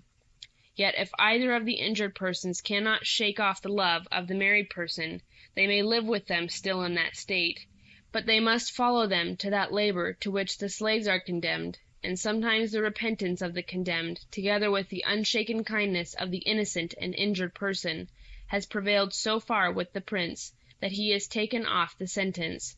But those that relapse after they are once pardoned are punished with death. Their law does not determine the punishment for other crimes, but that is left to the Senate, to temper it according to the circumstances of the fact. Husbands have power to correct their wives, and parents to chastise their children, unless the fault is so great that a public punishment is thought necessary for striking terrors into others. For the most part, slavery is the punishment even of the greatest crimes, for as that is no less terrible to the criminals themselves than death, so they think that preserving them in a state of servitude is more for the interest of the commonwealth than killing them, since as their labor is a greater benefit to the public than their death could be, so the sight of their misery is a more lasting terror to other men than that which would be given by their death. If their slaves rebel and will not bear their yoke and submit to the labor that is enjoined them, they are treated as wild beasts that cannot be kept in order, neither by a prison nor by their chains, and are at last put to death. But those who bear their punishment patiently, and are so much wrought on by that pressure that lies so hard on them, that it appears they are really more troubled for the crimes they have committed than for the miseries they suffer, are not out of hope, but that, at last, either the prince will, by his prerogative, or the people, by their intercession, restore them again to their liberty, or at least very much mitigate their slavery.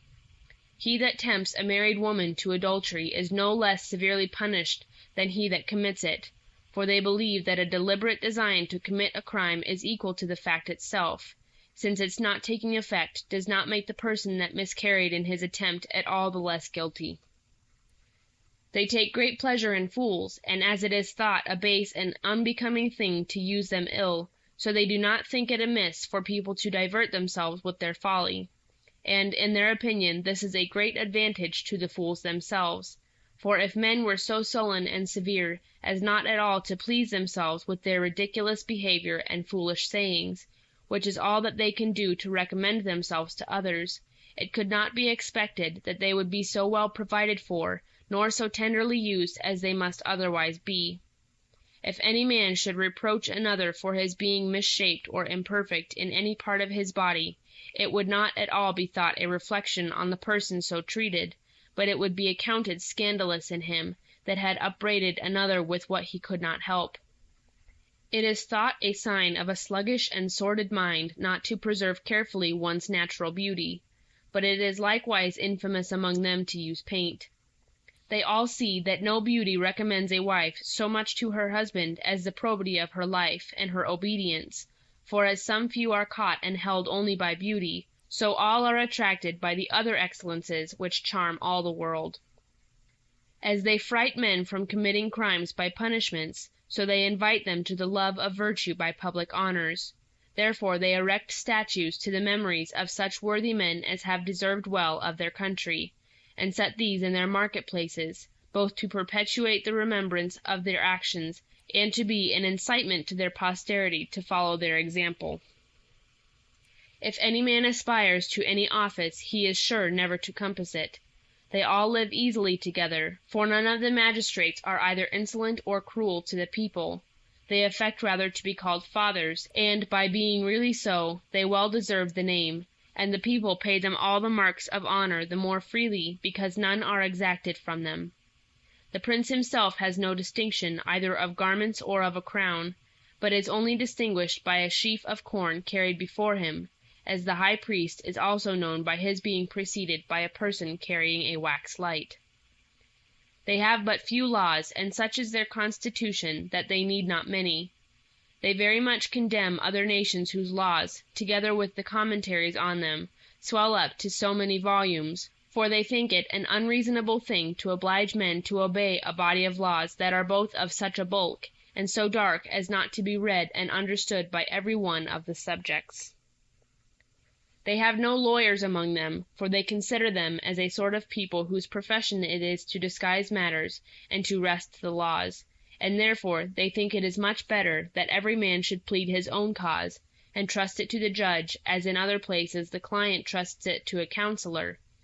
By this means they both cut off many delays, and find out truth more certainly, for after the parties have laid open the merits of the cause, without those artifices which lawyers are apt to suggest, the judge examines the whole matter, and supports the simplicity of such well-meaning persons, whom otherwise crafty men would be sure to run down, and thus they avoid those evils which appear very remarkably among all those nations that labor under a vast load of laws.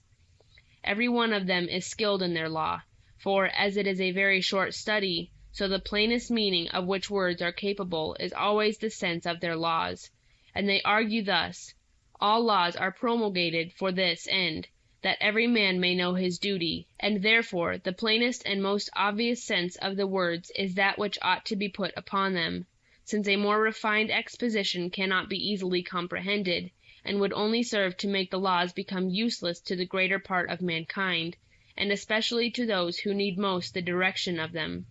For it is all one not to make a law at all, or to couch it in such terms that, without a quick apprehension and much study, a man cannot find out the true meaning of it, since the generality of mankind are both so dull, and so much employed in their several trades, that they have neither the leisure nor the capacity requisite for such an inquiry. Some of their neighbors, who are masters of their own liberties, having long ago, by the assistance of the Utopians, shaken off the yoke of tyranny, and being much taken with those virtues which they observe among them, have come to desire that they would send magistrates to govern them, some changing them every year, and others every 5 years. At the end of their government they bring them back to Utopia with great expressions of honor and esteem, and carry away others to govern in their stead. In this they seem to have fallen upon a very good expedient for their own happiness and safety, for since the good or ill condition of a nation depends so much upon their magistrates, they could not have made a better choice than by pitching on men whom no advantages can bias, for wealth is of no use to them, since they must so soon go back to their own country, and they, being strangers among them, are not engaged in any of their heats or animosities, and it is certain that when public judicators are swayed, either by avarice or partial affections, there must follow a dissolution of justice, the chief sinew of society. The Utopians call those nations that come and ask magistrates from them neighbors, but those to whom they have been of more particular service, friends, and as all other nations are perpetually either making leagues or breaking them, they never enter into an alliance with any state. They think leagues are useless things, and believe that if the common ties of humanity do not knit men together, the faith of promises will have no great effect, and they are the more confirmed in this by what they see among the nations round about them, who are no strict observers of leagues and treaties. We know how religiously they are observed in Europe, more particularly where the Christian doctrine is received, among whom they are sacred and inviolable, which is partly owing to the justice and goodness of the princes themselves, and partly to the reverence they pay to the popes, who, as they are the most religious observers of their own promises, so they exhort all other princes to perform theirs, and, when fainter methods do not prevail, they compel them to it by the severity of the pastoral censure, and think that it would be the most indecent thing possible if men who are particularly distinguished by the title of the faithful should not religiously keep the faith of their treaties.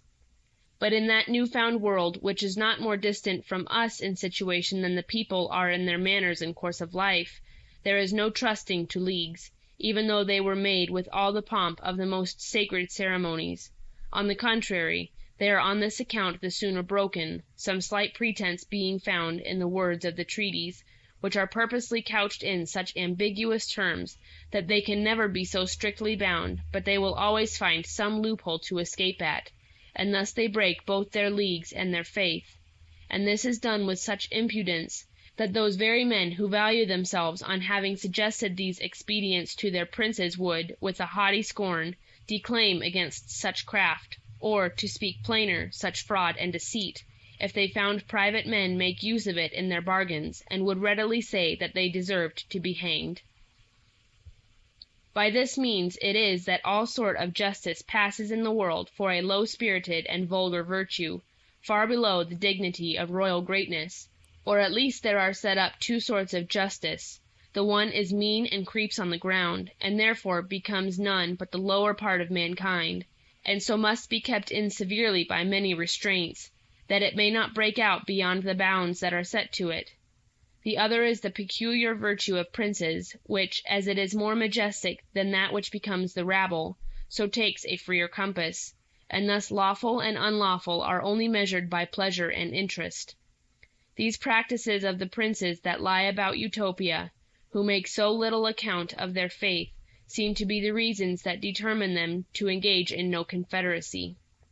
Perhaps they would change their mind if they lived among us, but yet, though treaties were more religiously observed, they would still dislike the custom of making them, since the world has taken up a false maxim upon it, as if there were no tie of nature uniting one nation to another, only separated perhaps by a mountain or a river, and that all were born in a state of hostility, and so might lawfully do all that mischief to their neighbors against which there is no provision made by treaties, and that when treaties are made they do not cut off the enmity or restrain the license of preying upon each other, if, by the unskilfulness of wording them, there are not effectual provisions made against them. They, on the other hand, judge that no man is to be esteemed our enemy that has never injured us, and that the partnership of human nature is instead of a league, and that kindness and good nature unite men more effectually and with greater strength than any agreements whatsoever, since thereby the engagements of men's hearts become stronger than the bond and obligation of words. End of Their Slaves and of Their Marriages. Utopia, by St. Thomas More, of their military discipline. They detest war as a very brutal thing, and which, to the reproach of human nature, is more practised by men than by any sort of beasts. They, in opposition to the sentiments of almost all other nations, think that there is nothing more inglorious than that glory that is gained by war, and therefore, though they accustom themselves daily to military exercises and the discipline of war, in which not only their men but their women likewise are trained up, that, in cases of necessity, they may not be quite useless, yet they do not rashly engage in war, unless it be either to defend themselves or their friends from any unjust aggressors, or, out of good nature or in compassion, assist an oppressed nation in shaking off the yoke of tyranny. They, indeed, help their friends not only in defensive but also in offensive wars, but they never do that unless they had been consulted before the breach was made, and, being satisfied with the grounds on which they went, they had found that all demands of reparation were rejected, so that a war was unavoidable. This they think to be not only just when one neighbor makes an inroad on another by public order, and carries away the spoils, but when the merchants of one country are oppressed in another, either under pretense of some unjust laws, or by the perverse wresting of good ones. This they count a juster cause of war than the other, because those injuries are done under some color of laws.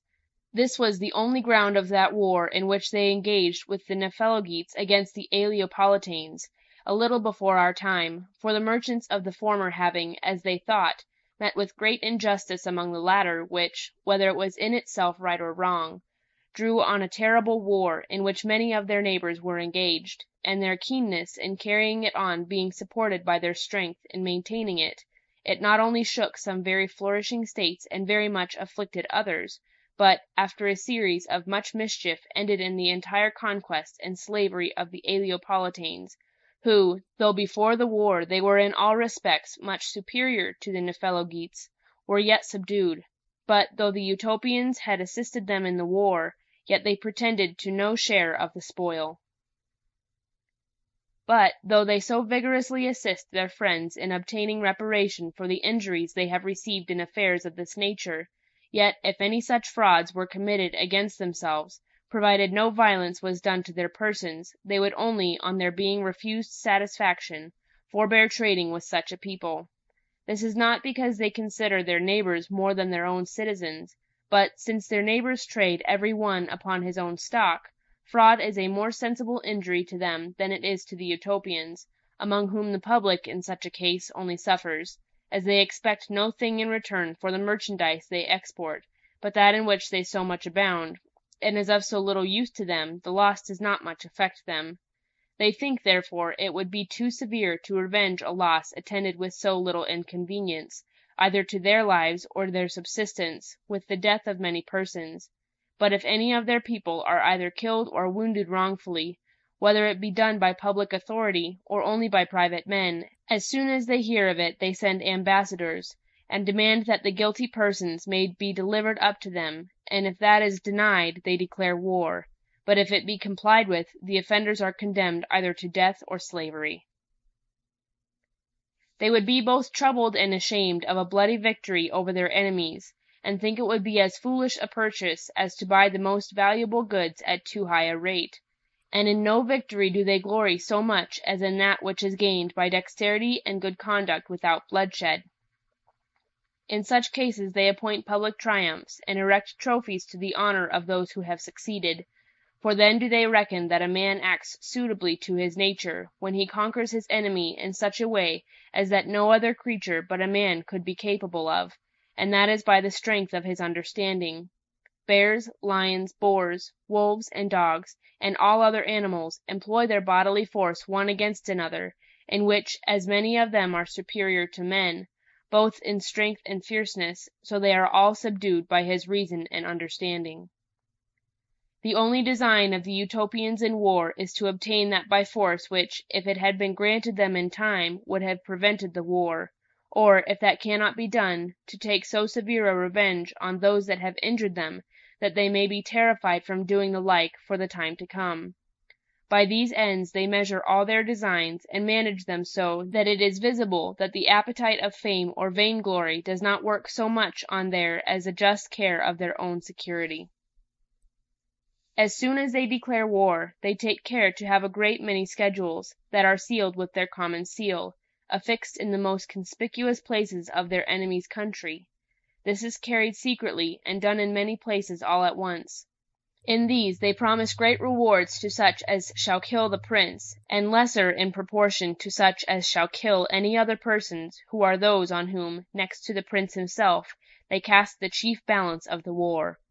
And they double the sum to him that, instead of killing the person so marked out, shall take him alive, and put him in their hands. They offer not only indemnity, but rewards, to such of the persons themselves that are so marked, if they will act against their countrymen. But this means those that are named in their schedules become not only distrustful of their fellow citizens, but are jealous of one another, and are much distracted by fear and danger. For it has often fallen out that many of them, and even the prince himself, have been betrayed, by those in whom they have trusted most, for the rewards that the Utopians offer are so immeasurably great, that there is no sort of crime to which men cannot be drawn by them. They consider the risk that those run who undertake such services, and offer a recompense proportioned to the danger, not only a vast deal of gold, but great revenues and lands, that lie among other nations that are their friends, where they may go and enjoy them very securely, and they observe the promises they make of their kind most religiously. They very much approve of this way of corrupting their enemies, though it appears to others to be base and cruel, but they look on it as a wise course, to make an end of what would be otherwise a long war, without so much as hazarding one battle to decide it. They think it likewise an act of mercy and love to mankind, to prevent the great slaughter of those that must otherwise be killed in the progress of the war, both on their own side and on that of their enemies, by the death of a few that are most guilty, and that in so doing they are kind even to their enemies, and pity them no less than their own people, as knowing that the greater part of them do not engage in the war of their own accord, but are driven into it by the passions of their prince. If this method does not succeed with them, then they sow seeds of contention among their enemies, and animate the prince's brother, or some of the nobility, to aspire to the crown. If they cannot disunite them by domestic broils, Then they engage their neighbours against them, and make them set on foot some old pretensions, which are never wanting to princes when they have occasion for them. These they plentifully supply with money, though but very sparingly with any auxiliary troops, for they are so tender of their own people that they would not willingly exchange one of them, even with the prince of their enemy's country. But as they keep their gold and silver only for such an occasion, so, when that offers itself, they easily part with it, since it would be no convenience to them, though they should reserve nothing of it to themselves. For besides the wealth that they have among them at home, they have a vast treasure abroad, many nations round about them being deep in their debt, so that they hire soldiers from all places for carrying on their wars, but chiefly from the Zapoletes, who live 500 miles east of Utopia. They are a rude, wild, and fierce nation, who delight in the woods and rocks, among which they were born and bred up. They are hardened both against heat, cold, and labor, and know nothing of the delicacies of life. They do not apply themselves to agriculture, nor do they care either for their houses or their clothes. Cattle is all that they look after, and for the greatest part they live either by hunting or upon rapine, and are made, as it were, only for war. They watch all opportunities of engaging in it, and very readily embrace such as are offered them. Great numbers of them will frequently go out and offer themselves for a very low pay, to serve any that will employ them. They know none of the arts of life, but those that lead to the taking it away. They serve those that hire them, both with much courage and great fidelity, but will not engage to serve for any determined time, and agree upon such terms that the next day they may go over to the enemies of those whom they serve if they offer them a greater encouragement, and will, perhaps, return to them the day after that upon a higher advance of their pay. There are few wars in which they make not a considerable part of the armies of both sides, so it often falls out that they who are related and were hired in the same country, and so have lived long and familiarly together, forgetting both their relations and former friendship, kill one another upon no other consideration than that of being hired to it for a little money by princes of different interests. And such a regard have they for money, that they are easily wrought on by the difference of 1 penny a day to change sides. So entirely does their avarice influence them, and yet this money, which they value so highly, is of little use to them, for what they purchase thus with their blood they quickly waste on luxury, which among them is but of a poor and miserable form. This nation serves the Utopians against all people whatsoever, for they pay higher than any other. The Utopians hold this for a maxim, that as they seek out the best sort of men for their own use at home, so they make use of this worst sort of men for the consumption of war, and therefore they hire them with the offers of vast rewards to expose themselves to all sorts of hazards, out of which the greater part never returns to claim their promises, yet they make them good most religiously to such as escape. This animates them to adventure again, whenever there is occasion for it, for the Utopians are not at all troubled how many of these happen to be killed, and reckon it a service done to mankind if they could be a means to deliver the world from such a lewd and vicious sort of people, that seem to have run together as to the drain of human nature. Next to these, they are served in their wars with those upon whose account they undertake them, and with the auxiliary troops of their other friends, to whom they join a few of their own people, and send some man of eminent and approved virtue to command in chief. There are 2 sent with him, who, during his command, are but private men, but the first is to succeed him if he should happen to be either killed or taken, and, in case of the like misfortune to him, the third comes in his place, and thus they provide against all events, that such accidents as may befall their generals may not endanger their armies. When they draw out troops of their own people, they take such out of every city as freely offer themselves, for none are forced to go against their wills, since they think that if any man is pressed that wants courage, he will not only act faintly, but by his cowardice dishearten others. But if an invasion is made on their country, they will make use of such men, if they have good bodies, though they are not brave, and either put them aboard their ships, or place them on the walls of their towns, that being so posted they may find no opportunity of flying away, and thus either shame, the heat of action, or the impossibility of flying, bears down their cowardice. They often make a virtue of necessity, and behave themselves well, because nothing else is left them.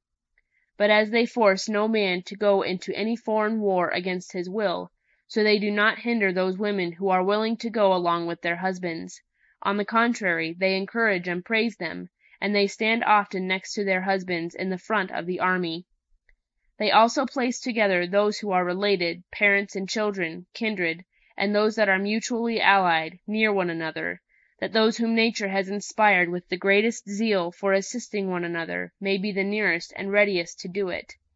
And it is matter of great reproach if husband or wife survive one another, or if a child survives his parent, and therefore when they come to be engaged in action, they continue to fight to the last man, if their enemies stand before them, and as they use all prudent methods to avoid the endangering their own men, and if it is possible let all the action and danger fall upon the troops that they hire, so if it becomes necessary for themselves to engage, they then charge with as much courage as they avoided it before with prudence. Nor is it a fierce charge at first, but it increases by degrees, and as they continue in action, they grow more obstinate, and press harder upon the enemy, insomuch that they will much sooner die than give ground. For the certainty that their children will be well looked after when they are dead frees them from all that anxiety concerning them which often masters men of great courage, and thus they are animated by a noble and invincible resolution. Their skill in military affairs increases their courage, and the wise sentiments which, according to the laws of their country, are instilled into them in their education, give additional vigor to their minds. For as they do not undervalue life so as prodigally to throw it away, they are not so indecently fond of it as to preserve it by base and unbecoming methods. In the greatest heat of action the bravest of their youth, who have devoted themselves to that service, single out the general of their enemies, set on him either openly or by ambuscade, pursue him everywhere, and when spent and wearied out, are relieved by others who never give over the pursuit, either attacking him with close weapons when they can get near him, or with those which wound at a distance, when others get in between them. So that, unless he secures himself by flight, they seldom fail at last to kill or to take him prisoner. When they have obtained a victory, they kill as few as possible, and are much more bent on taking many prisoners than on killing those that fly before them.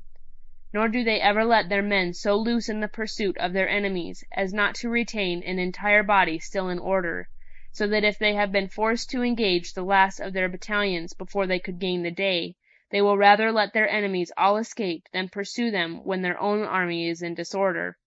remembering well what has often fallen out to themselves, that when the main body of their army has been quite defeated and broken, when their enemies, imagining the victory obtained, have let themselves loose into an irregular pursuit, a few of them that lay for a reserve, waiting a fit opportunity, have fallen on them in their chase, and when straggling in disorder, and apprehensive of no danger, but counting the day their own, have turned the whole action, and, wresting out of their hands a victory that seemed certain and undoubted, while the vanquished have suddenly become victorious. It is hard to tell whether they are more dexterous in laying or avoiding ambushes. They sometimes seem to fly when it is far from their thoughts, and when they intend to give ground, they do it so that it is very hard to find out their design. If they see they are ill posted, or like to be overpowered by numbers, they then either march off in the night with great silence, or by some stratagem delude their enemies. If they retire in the daytime, they do it in such order that it is no less dangerous to fall upon them in a retreat than in a march.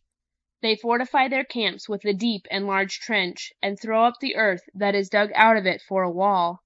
Nor do they employ only their slaves in this, but the whole army works at it,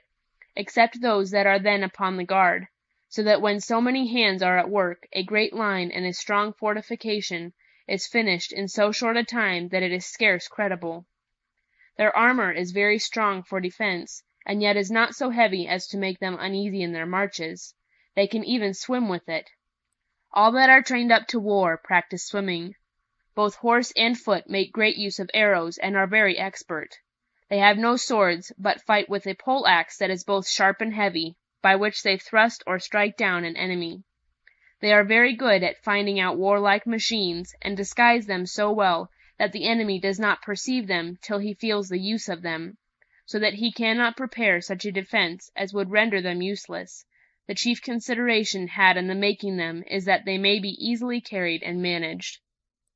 If they agree to a truce, they observe it so religiously that no provocations will make them break it. They never lay their enemies' country waste, nor burn their corn. And even in their marches they take all possible care that neither horse nor foot may tread it down. For they do not know but that they may have use for it themselves. They hurt no man whom they find disarmed, unless he is a spy. When a town is surrendered to them, they take it into their protection, and when they carry a place by storm, they never plunder it, but put those only to the sword that oppose the rendering of it up, and make the rest of the garrison slaves. But for the other inhabitants, they do them no hurt, and if any of them had advised a surrender, they give them good rewards out of the estates of those that they condemn, and distribute the rest among their auxiliary troops, but they themselves take no share of the spoil. When a war is ended, they do not oblige their friends to reimburse their expenses, but they obtain them of the conquered, either in money which they keep for the next occasion, or in lands, out of which a constant revenue is to be paid them. By many increases, the revenue which they draw out from several countries on such occasions is now risen to above 700,000 ducats a year. They send some of their own people to receive these revenues, who have orders to live magnificently and like princes, by which means they consume much of it upon the place, and either bring over the rest to Utopia, or lend it to that nation in which it lies. This they most commonly do, unless some great occasion, which falls out but very seldom, should oblige them to call for it all. It is out of these lands that they assign rewards to such as they encourage to adventure on desperate attempts. If any prince that engages in war with them is making preparations for invading their country, they prevent him, and make his country the seat of the war, for they do not willingly suffer any war to break in upon their island, and if that should happen, they would only defend themselves by their own people, but would not call for auxiliary troops to their assistance. End of their military discipline. Utopia, by St. Thomas More, of the religions of the Utopians. There are several sorts of religions, not only in different parts of the island, but even in every town. Some worshipping the sun, others the moon or one of the planets. Some worship such men as have been eminent in former times for virtue or glory, not only as ordinary deities, but as the supreme God. Yet the greater and wiser sort of them worship none of these, but adore one eternal, invisible, infinite, and incomprehensible deity, as a being that is far above all our apprehensions, that is spread over the whole universe, not by his bulk, but by his power and virtue. Him they call the Father of all, and acknowledge that the beginnings, the increase, the progress, the vicissitudes, and the end of all things come only from him. Nor do they offer divine honors to any but to him alone. And indeed, though they differ concerning other things, yet all agree in this, that they think there is one supreme being that made and governs the world, whom they call, in the language of their country, Mithras. They differ in this, that one thinks the God whom he worships is this supreme being, and another thinks that his idol is that God, but they all agree in one principle, that whoever is this supreme being, he is also that great essence to whose glory and majesty all honors are ascribed by the consent of all nations. By degrees they fall off from the various superstitions that are among them, and grow up to that one religion that is the best and most in request. And there is no doubt to be made, but that all the others had vanished long ago,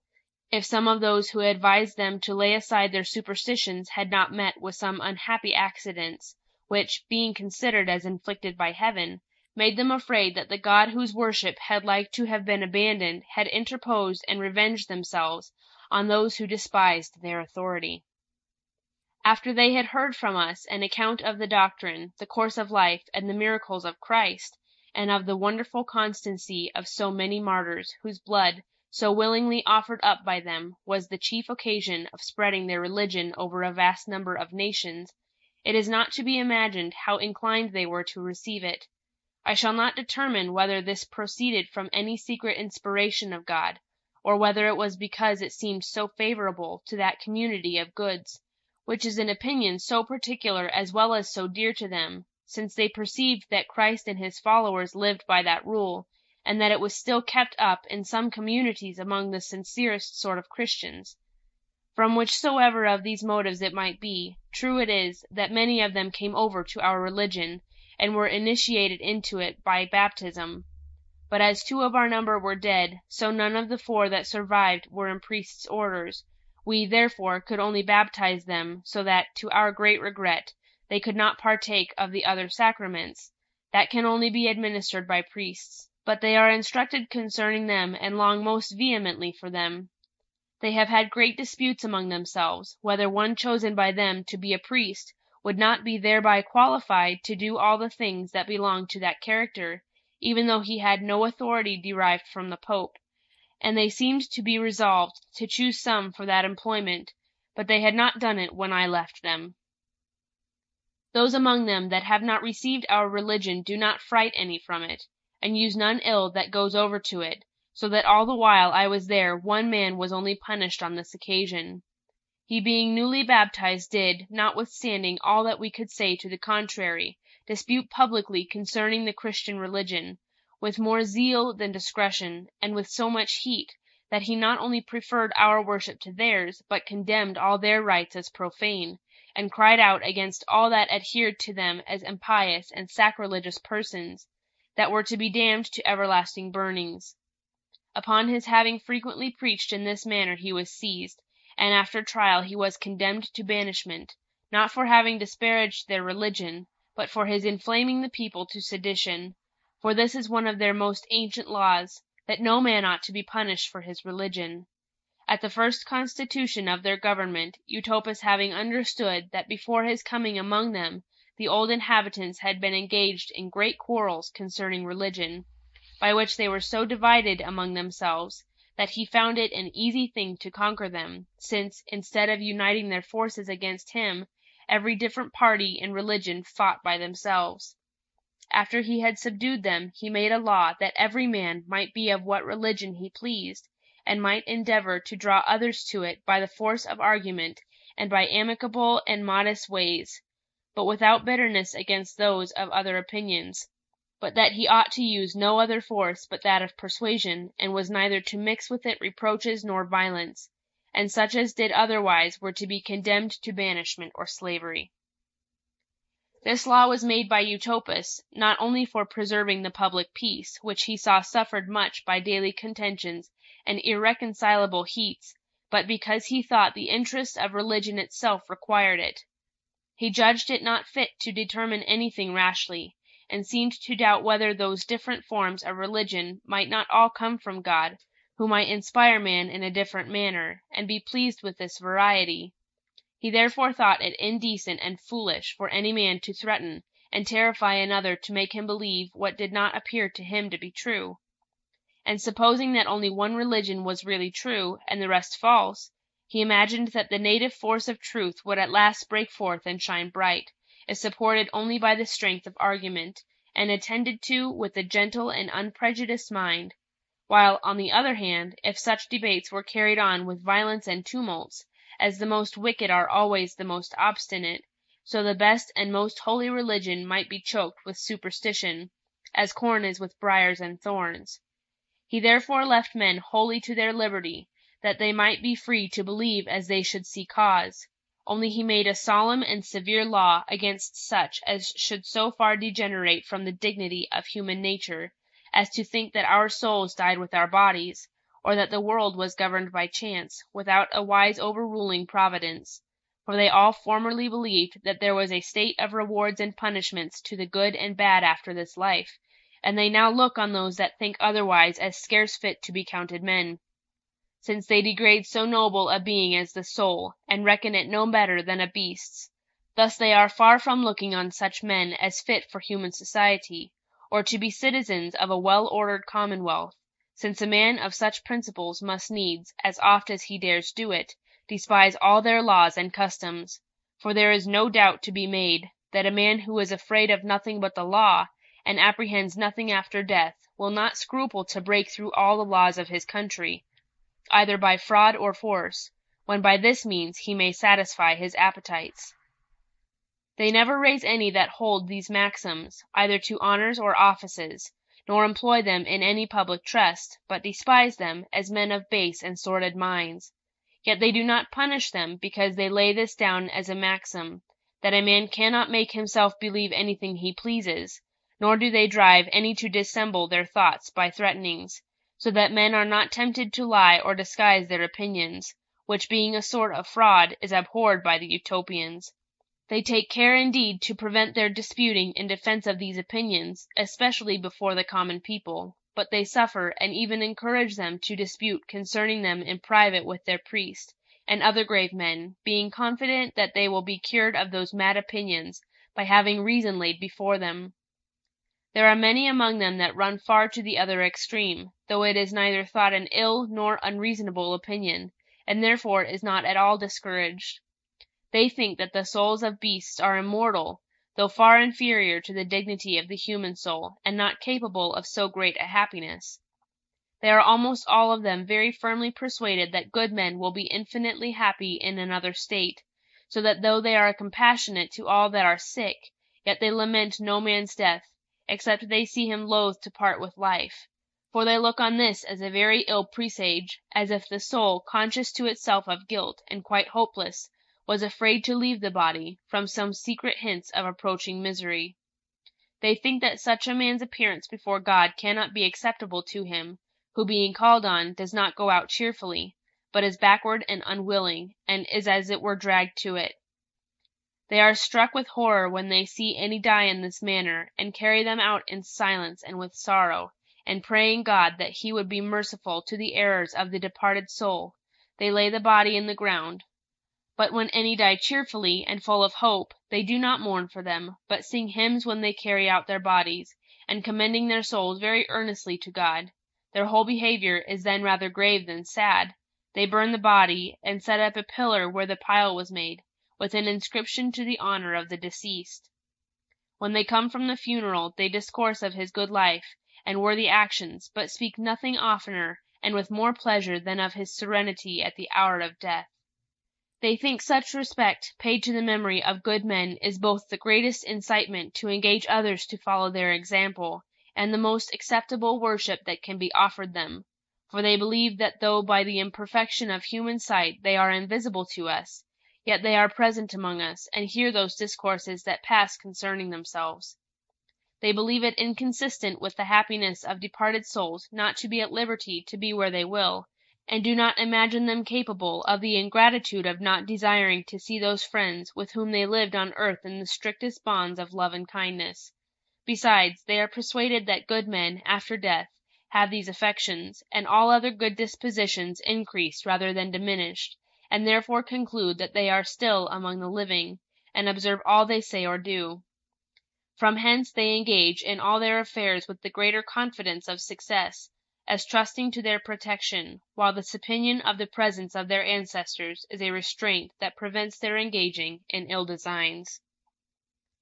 They despise and laugh at auguries, and the other vain and superstitious ways of divination, so much observed among other nations, but have great reverence for such miracles as cannot flow from any of the powers of nature, and look on them as effects and indications of the presence of the Supreme Being, of which they say many instances have occurred among them, and that sometimes their public prayers, which upon great and dangerous occasions they have solemnly put up to God, with assured confidence of being heard, have been answered in a miraculous manner. They think the contemplating God and his works, and the adoring him for them, is a very acceptable piece of worship to him. There are many among them that upon a motive of religion neglect learning, and apply themselves to no sort of study, nor do they allow themselves any leisure time, but are perpetually employed, believing that by the good things that a man does he secures to himself that happiness that comes after death. Some of these visit the sick, others mend highways, cleanse ditches, repair bridges, or dig turf, gravel, or stone. Others fell and cleave timber, and bring wood, corn, and other necessaries on carts into their towns.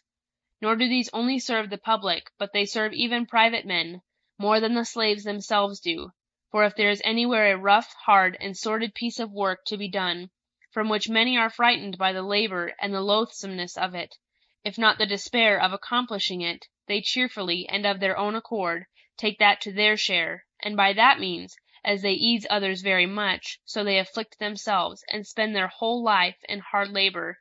and yet they do not value themselves upon this, nor lessen other people's credit to raise their own. But by their stooping to such servile employments they are so far from being despised, that they are so much the more esteemed by the whole nation. Of these there are two sorts. Some live unmarried and chaste, and abstain from eating any sort of flesh, and thus weaning themselves from all the pleasures of the present life, which they account hurtful, they pursue, even by the hardest and painfulest methods possible, that blessedness which they hope for hereafter, and the nearer they approach to it, they are the more cheerful and earnest in their endeavors after it. Another sort of them is less willing to put themselves to much toil, and therefore prefer a married state to a single one.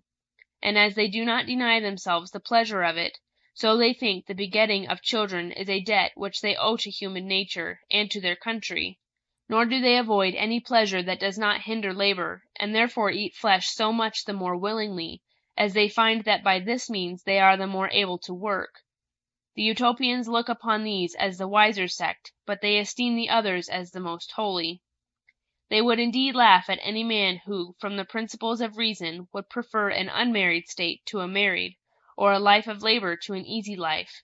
but they reverence and admire such as do it from the motives of religion. There is nothing in which they are more cautious than in giving their opinion positively concerning any sort of religion. The men that lead those severe lives are called in the language of their country Bruthescas, which answers to those we call religious orders. Their priests are men of eminent piety, and therefore they are but few, for there are only 13 in every town, one for every temple. But when they go to war, 7 of these go out with their forces, and 7 others are chosen to supply their room in their absence. But these enter again upon their employments when they return, and those who serve in their absence attend upon the high priest, till vacancies fall by death, for there is one set over the rest. They are chosen by the people, as the other magistrates are, by suffrages given in secret, for preventing of factions, and when they are chosen they are consecrated by the college of priests. The care of all sacred things, the worship of God, and an inspection into the manners of the people are committed to them. It is a reproach to a man to be sent for by any of them, or for them to speak to him in secret, for that always gives some suspicion. All that is incumbent on them is only to exhort and admonish the people, for the power of correcting and punishing ill men belongs wholly to the prince, and to the other magistrates. The severest thing that the priest does is the excluding those that are desperately wicked from joining in their worship. There is not any sort of punishment more dreaded by them than this, for as it loads them with infamy, so it fills them with secret horrors, such is their reverence to their religion, nor will their bodies be long exempted from their share of trouble, for if they do not very quickly satisfy the priests of the truth of their repentance, they are seized on by the Senate and punished for their impiety. The education of youth belongs to the priests, yet they do not take so much care of instructing them in letters as in forming their minds and manners aright. They use all possible methods to infuse very early into the tender and flexible minds of children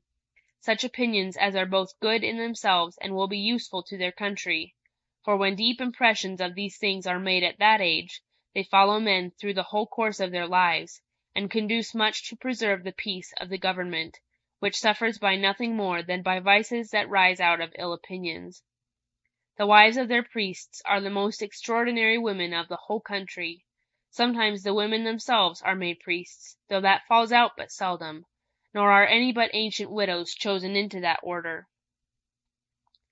None of the magistrates have greater honor paid them than is paid the priests, and if they should happen to commit any crime, they would not be questioned for it. Their punishment is left to God and to their own consciences, for they do not think it lawful to lay hands on any man, how wicked soever he is, that has been in a peculiar manner dedicated to God, nor do they find any great inconvenience in this, both because they have so few priests, and because these are chosen with much caution, so that it must be a very unusual thing to find one who, merely out of regard to his virtue, and for his being esteemed a singularly good man, was raised up to so great a dignity, degenerate into corruption and vice, and if such a thing should fall out, for man is a changeable creature, Yet, there being few priests, and these having no authority but what rises out of the respect that is paid them, nothing of great consequence to the public can proceed from the indemnity that the priests enjoy.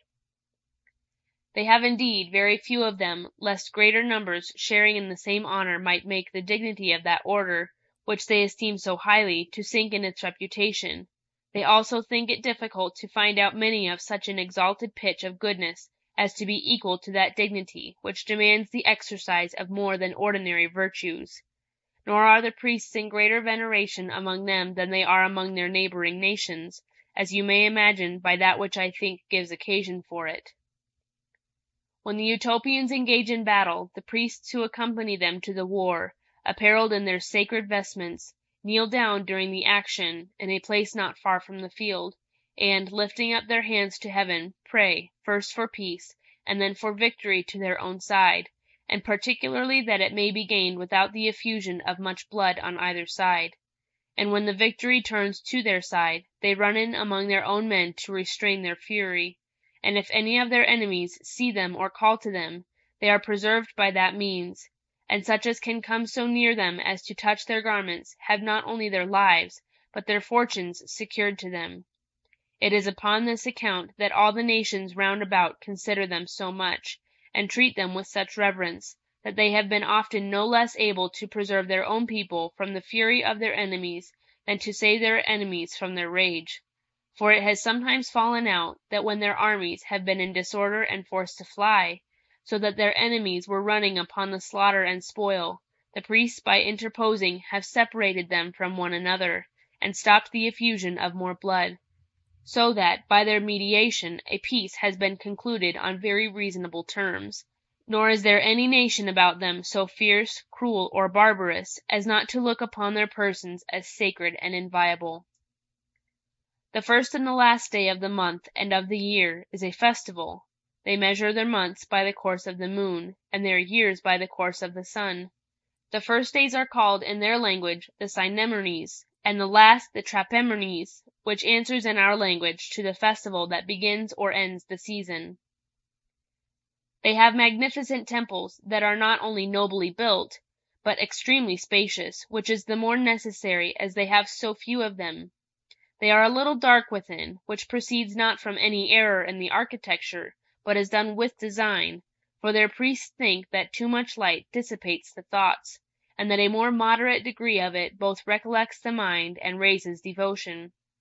Though there are many different forms of religion among them, yet all these, how various soever, agree on the main point, which is the worshipping the divine essence, and therefore there is nothing to be seen or heard in their temples in which the several persuasions among them may not agree. For every sect performs those rites that are peculiar to it in their private houses, nor is there anything in the public worship that contradicts the particular ways of those different sects.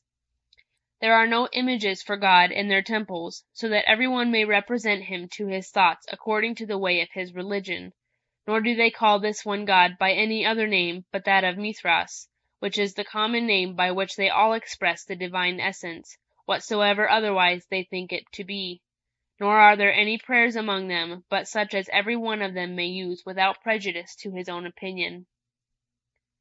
They meet in their temples on the evening of the festival that concludes the season, and not having yet broke their fast, they thank God for their good success during that year or month which is then at an end,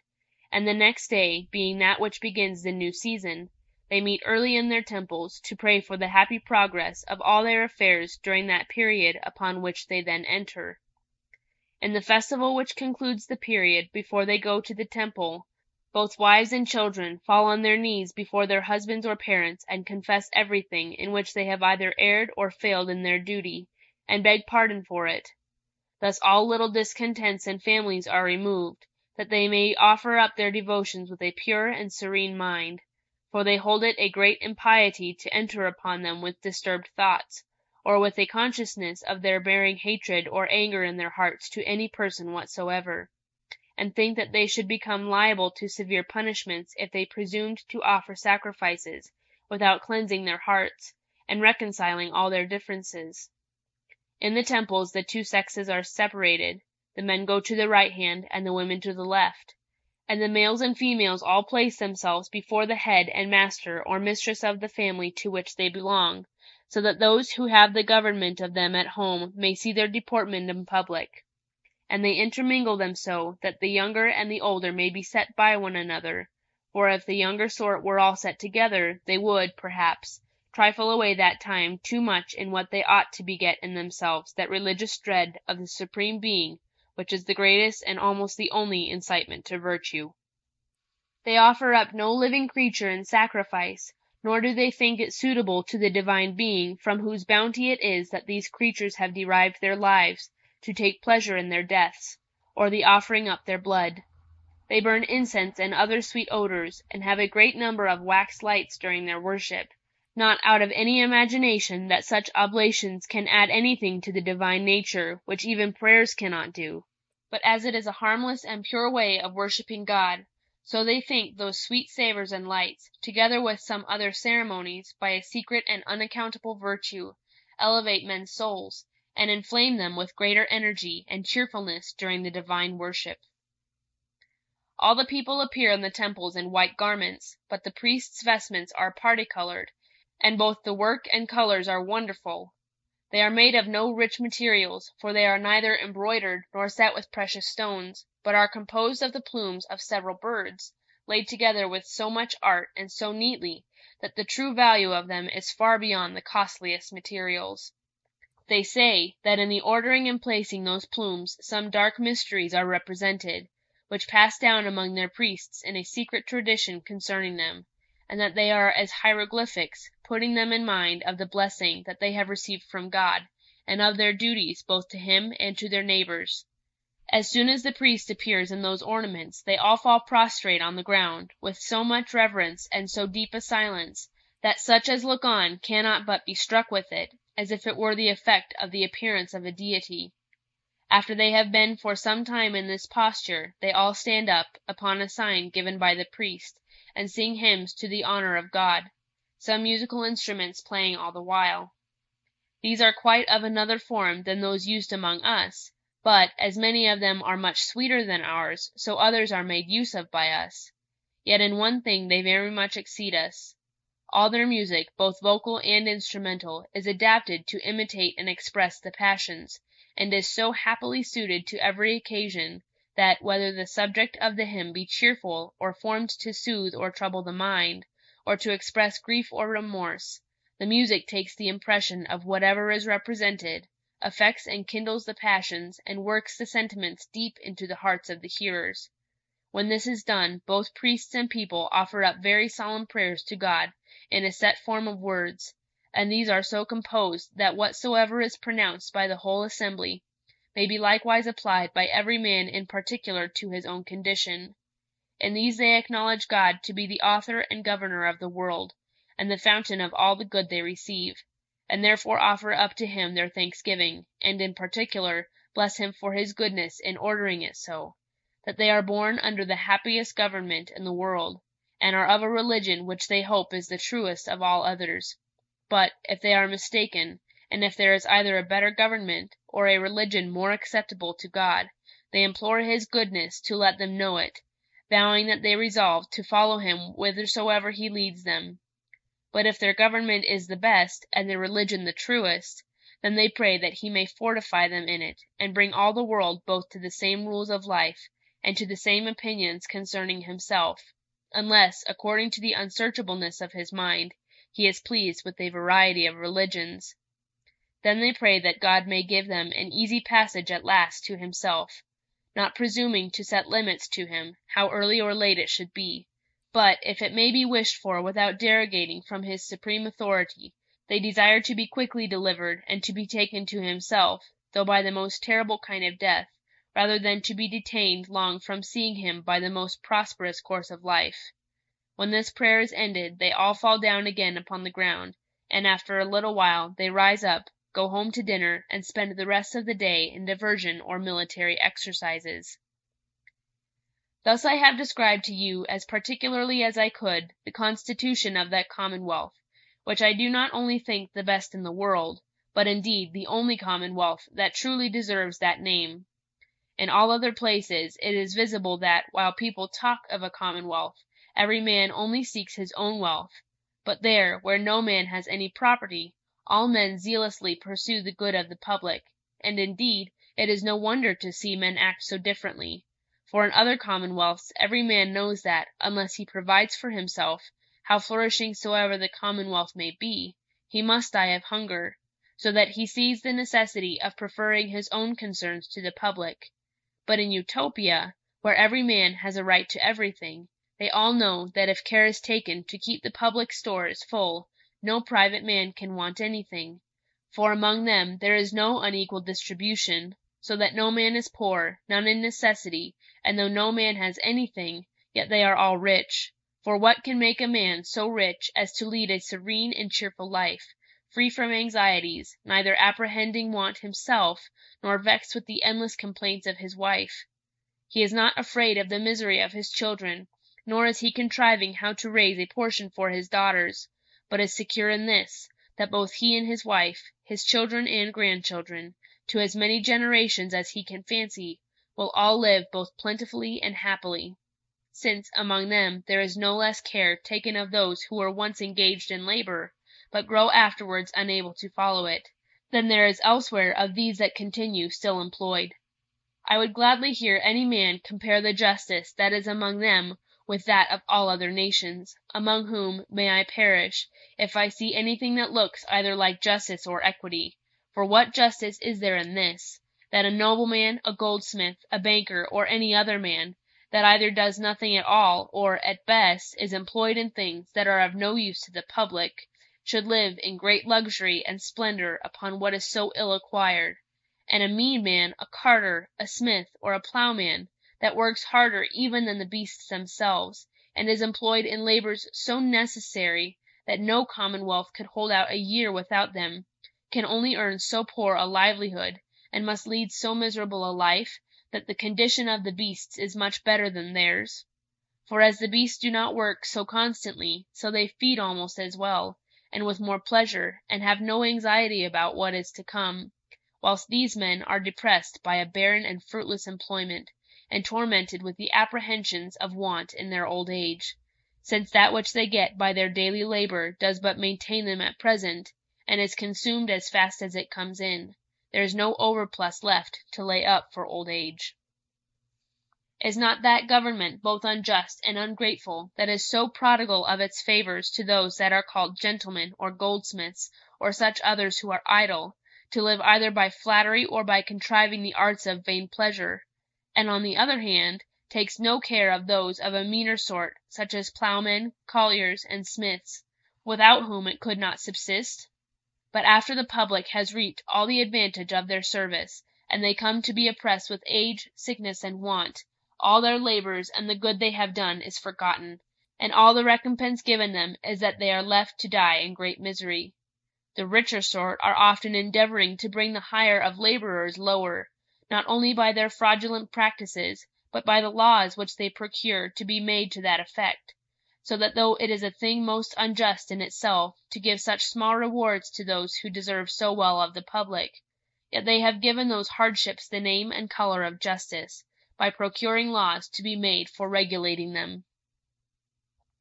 Therefore I must say that, as I hope for mercy, I can have no other notion of all the other governments that I see or know, than that they are a conspiracy of the rich, who, on pretense of managing the public, only pursue their private ends, and devise all the ways and arts they can find out.